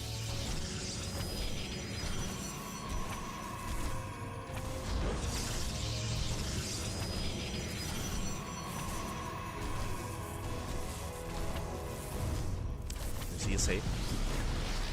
We have a tech of choice going for the Twilight Council. We have the probe out on the map as well.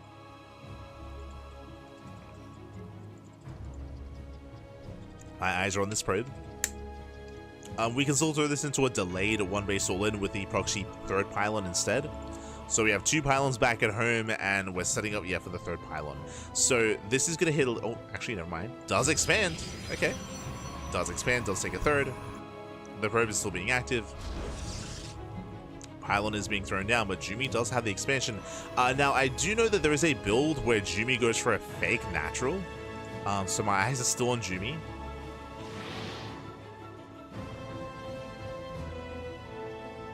What do you have for us? Pylon is done. We have a 3-gate setup currently. Yep, going for the Glaive Adepts.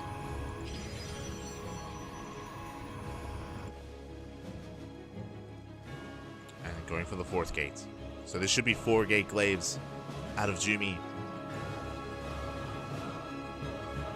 Now, if I remember correctly, this is meant to hard counter a Stargate opener. Has GuMiho scouted? Ooh, okay. If we had a Stargate instead, then GuMiho can excel, but it's going to be a Robo follow-up instead out of MaNa. Like, this is a very niche build that GuMiho is going for. We've seen it before. We've seen GuMiho punish certain players. But if I remember correctly, it's meant to be against Stargate. Just because there's that much less to defend on the ground.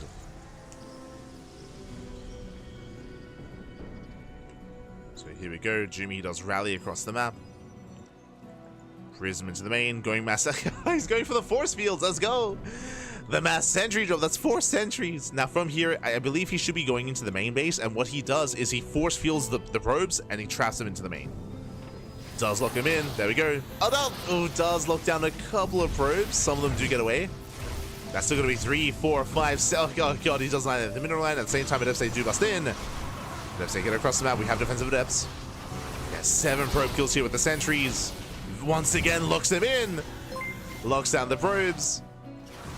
Immortal does defend. So adepts do get into the main base. Damage is being done. But MaNa does take a lead. MaNa takes the lead. The sentries do survive. Force fields the rim. Oh no, he left one behind. Oh my god. Ooh, Prism goes down. Yeah, a bit of miscontrol there by MaNa. Ay, that should not have happened. He came back for that 1 sentry, lost everything as a result. So MaNa getting a little bit greedy there. And now it's go time. now we have to counterattack. Let's go. Warping across the map. GuMiho, he has to commit. And we'll see if MaNa can hold on. Again, MaNa making some mistakes. GuMiho trying to punish, trying to capitalize.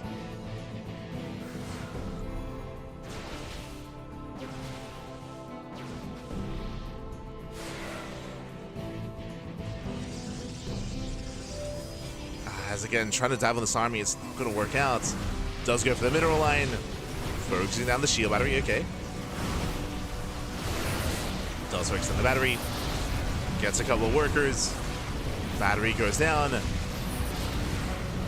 Can GuMiho get on top of those immortals? Force a recall. Gets 7 probes. True. 7 workers.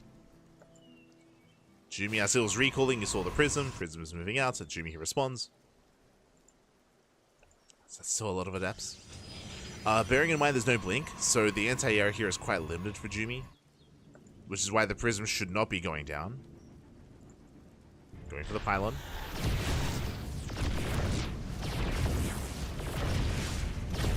Powers 2 gates, not bad. His gateways, he can just straight up fight the Stalkers. Gets 1, 2, 3 Stalkers going down. The Immortals, they pop up. Second minute. Oh, does all off in time. Anyway, yeah, they're just popping off. They're popping off, going for another pylon, depowering even more. GG gets called. The Immortals, they pop up, and MaNa, he will claim this series 3-1, qualifying for the next season of the Revival StarCraft League. GG. GG, well played. A cheeky build there out of GuMi, blindly going 4-gate Masquerade Adept. So as we mentioned, that can work, that can excel in PvP, but if I'm not mistaken, I believe it is meant to work against a Stargate follow-up, not a Robo, just because there won't be any mortals on the ground to defend, just because you can abuse that a little bit more and deal even more damage. Alas, instead, MaNa, he was able to counterattack, able to pop off with his own Sentry drop. Again, 4 sentries designed to force field the mineral line to lock the probes in, and we saw so many probes going down. MaNa did slip up, he did lose the Prism, which gave GuMi a chance to recover, but alas, it was just too much on the ground across the map. He just could not break that main army. GG. GG, well played. Eventually, GuMi was outscaled, and MaNa does qualify. Congratulations here to MaNa. Congratulations to MaxPax, as we can switch our scenes over and catch up on the bracket, catch up on the matches. Here we go. Here we go. Whew, again, that wraps up the final qualifiers here, as MaxPax takes down Percival 3-0. Was a dominant performance there out of MaxPax in that upper bracket match. Likewise, we had MaNa versus GuMi. This was more back and forth, and again, I can see this easily going to the ace match. I'm still thinking about that game on Tokamak, the game where GuMi, he was ahead, it was up on bases, up on economy, where he was scribbling MaNa, and MaNa was forced into a 2-base all-in. I could see that game going GuMi's way. Sorry, not on Tokamak, on Ultra Love. That was the game where MaNa was able to outposition, get on top of the ramp, and have the best fight he could have hoped for. Right? Like, there's a world out there where GuMi, he's in a better position, where he has a better split of his army, where he denies that from happening, and he defends, he survives, and then suddenly we can get all the way into the ace match, but alas, in the end, MaNa, he brought it back. So very impressive play there out of MaNa, very tenacious play out of MaNa. I don't want to take away from GuMi, because remember, GuMi, he took down the number 2 seed of the tournament, GuMiho. GuMiho, he was favored to qualify, to make it through, to qualify alongside MaxPax, but GuMi did stop that from happening, did knock him down. As I mentioned before, I'm sure MaNa's very thankful. I'm sure he's like, oh, thank God. GuMi, aye. Thank God, took down GuMiho. So again, still impressive play there by GuMi nonetheless, but congratulations to MaNa. And we can also take a moment here to go over the overall tournament, the greater brackets. Here we go. Here we go. Un momento.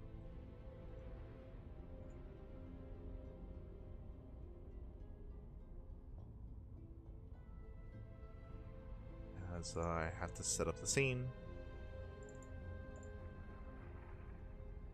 Beautiful. Okay. Bam. Here we have our Wikipedia page, exclamation mark, be in the chat to have a look at the back yourselves. We do have our page here, the main page I should say, and we have our invited players. So we have our top players from Season 1. From Season 1, we have Classic, Björn, Kjor, Chem, Raynor, and Shin. We have 3 Zerg players, 2 Terrans, and 1 Protoss being invited from Season 1. So we have our top 6, and we have our players confirmed from the qualifiers. We have Estrella and SOS from the Americas qualifier. We have Creator and Maru from the Korean qualifier, and MaNa and MaxPax from the European qualifier. So we have our confirmed players here for Season 2 of the Revival StarCraft League. Pretty solid lineup here overall, but it's not over. It's not done. I mean, the qualifiers are done, they're wrapped up, but we have, as you can see here, a fan vote. There's still 4 additional players that can be voted in to the main tournament on the fans, from the fans, by the fans. Now, when I say fans, I don't know if that should be fan vote or that should be Patreon vote. I believe you have to be a patron to gain access to the ability to actually vote for who you want in. So if I'm not mistaken, patrons will have that ability, will have the ability to place their votes, to place on who they to vote on who they want to be a part of the tournament. Now, if I'm not mistaken, I believe the parameter for that, the restriction for that, is that only players that played in the qualifiers are eligible to be voted on. Otherwise, people could like randomly vote for like, I don't know, Stefano, or just like they can put any name like in the hat, and they can all just like decide to vote on that one player that there's a very low chance of them actually playing. So again, I believe that is the prerequisite, is that players that have played in the qualifiers that have shown interest in actually participating in RSL are going to be eligible to be voted on, which means players like who? Players like GuMiho. True, Jumi as well. GuMiho, Jumi, Geralt, Young Yakov, Shameless. Just as an example, some of the players here that did participate, that didn't quite make it through, are going to be eligible for voting. So we could still see some of these players take part in the main tournament. Oh boy. Here we go.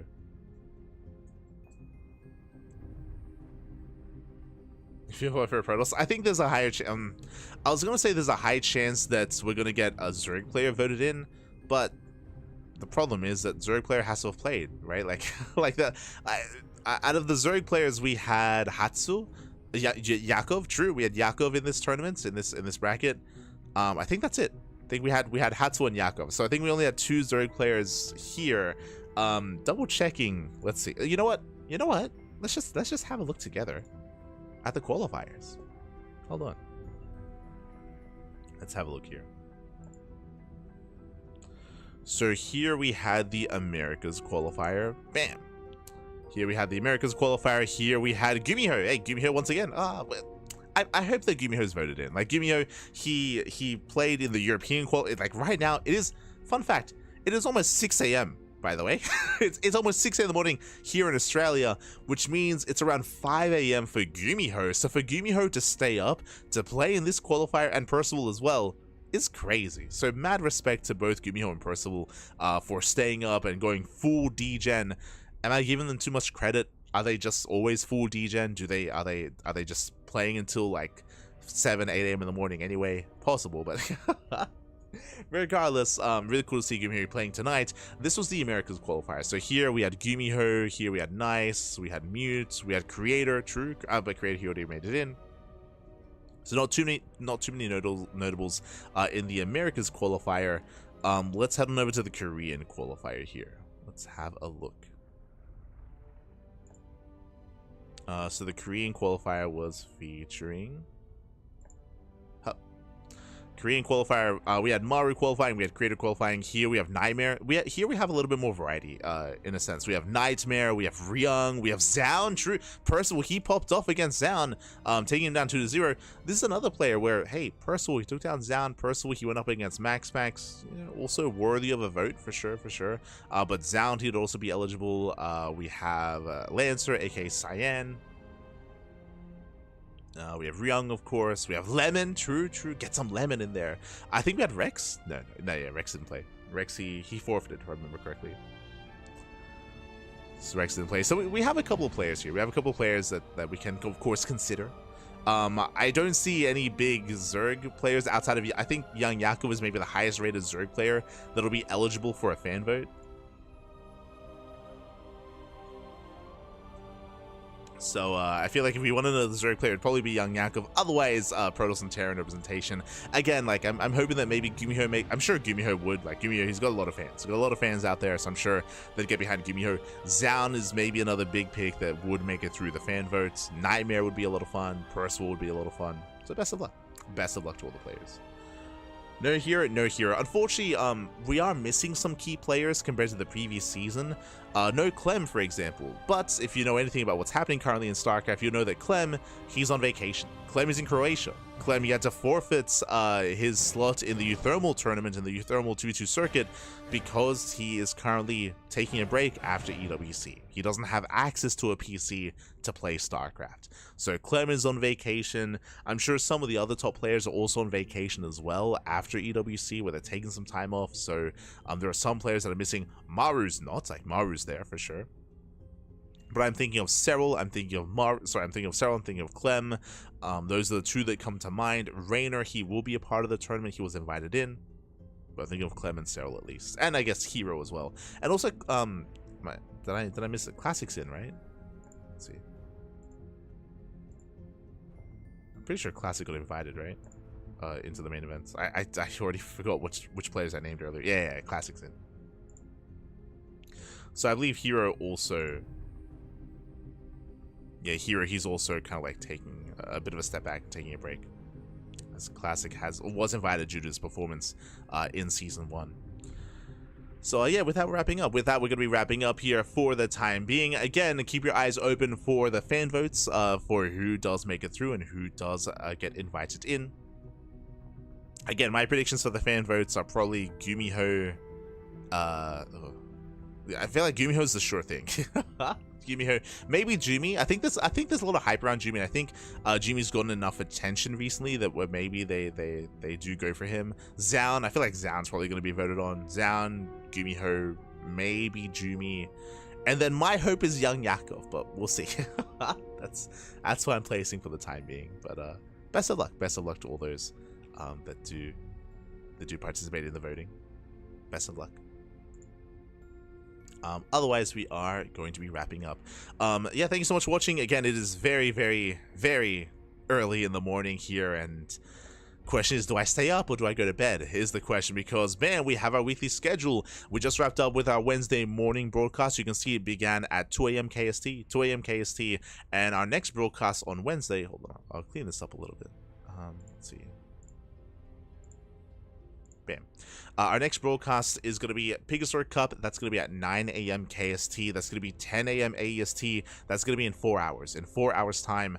But as I mentioned before, I don't know if I'm going to cast that. We're slated to, but again, it's 6 a.m. right now. It would be nice to sleep. It would be nice to get some sleep, and there are definitely some errands that I do have to run today as well, that I have to get to today. So tentative on that one. We might not be live for Pegasus Cup, but if we're not live for Pegasus Cup, there's other coverage, right? There's Pig. I mean, hey, it's his tournament. So Pig is usually live for that. Steadfast sometimes Chicken Man, sometimes Dave Testa. Bo Mioja is usually there. He's usually live. Who else comes to mind? Other language streamers, of course, like Enki, like Rocklets as well. So yeah, there's gonna be other forms of coverage for that tournament, so not the biggest of deals. This is also why I did prioritize RSL. If I wanted to, I could have slept and just woken up for Pegasus Cup, but we were the only English stream. so I did prioritize RSL because, you know, we were going to be the only English stream. For Pegasus Cup, there's other English streams, right? There's other streams, there's other coverage, so it's a little bit less important that we're there for it. But regardless, that's typically what we cover on a weekly basis. Thursday is going to be the podcast. That is our weekly talk show where we talk all things StarCraft. We go over all the news, and all the tournament results as well. This schedule is not complete because we also have a morning broadcast for Thursday. We're going to be casting the OSC Rising Star Tournament Day 2. That's going to be a Thursday. We have the Sunny Lake Cup on Friday. We have Little League Cup on Friday. We have the Platinum Esports monthly tournament on Saturday. We have Sparkling Tuna Cup and StarCraft Evolution League as well. A very busy weekend. Something else that's not on the schedule here that we don't cast but we do work on behind the scenes is Euthermal's 2v2 circuit. That's also this weekend. It's going to be an intense weekend of StarCraft. We do admin that event. We do work behind the scenes to make sure that it runs as smoothly as possible. So again, we are working at that in a different aspect, not in casting, but in adminning. We do cast the event sometimes via replays, but there's so many matches, and there's already so much casting that we do on a weekly basis anyway. There's a lower chance we're going to be covering that via replays, but we'll see.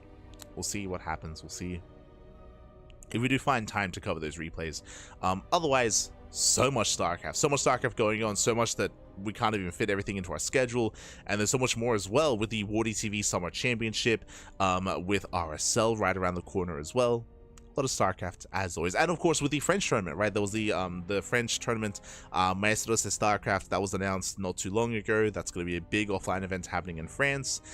We also have Home Story Cup confirmed. We have the SC2 Safe House. We were the official B stream last year for the SC2 Safe House. We might be the B stream again this year. That's going to be I want to say in September. It's going to be next month. It's going to be big NA tournaments. So a lot of StarCraft, a lot of content as always. It's catching up. Catching up in the chat.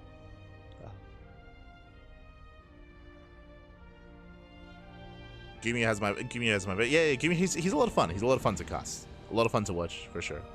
Easy play to get behind. A bunch of them went to Greece. Cyril's probably in a forest. He's playing golf in a forest. Yes, yes.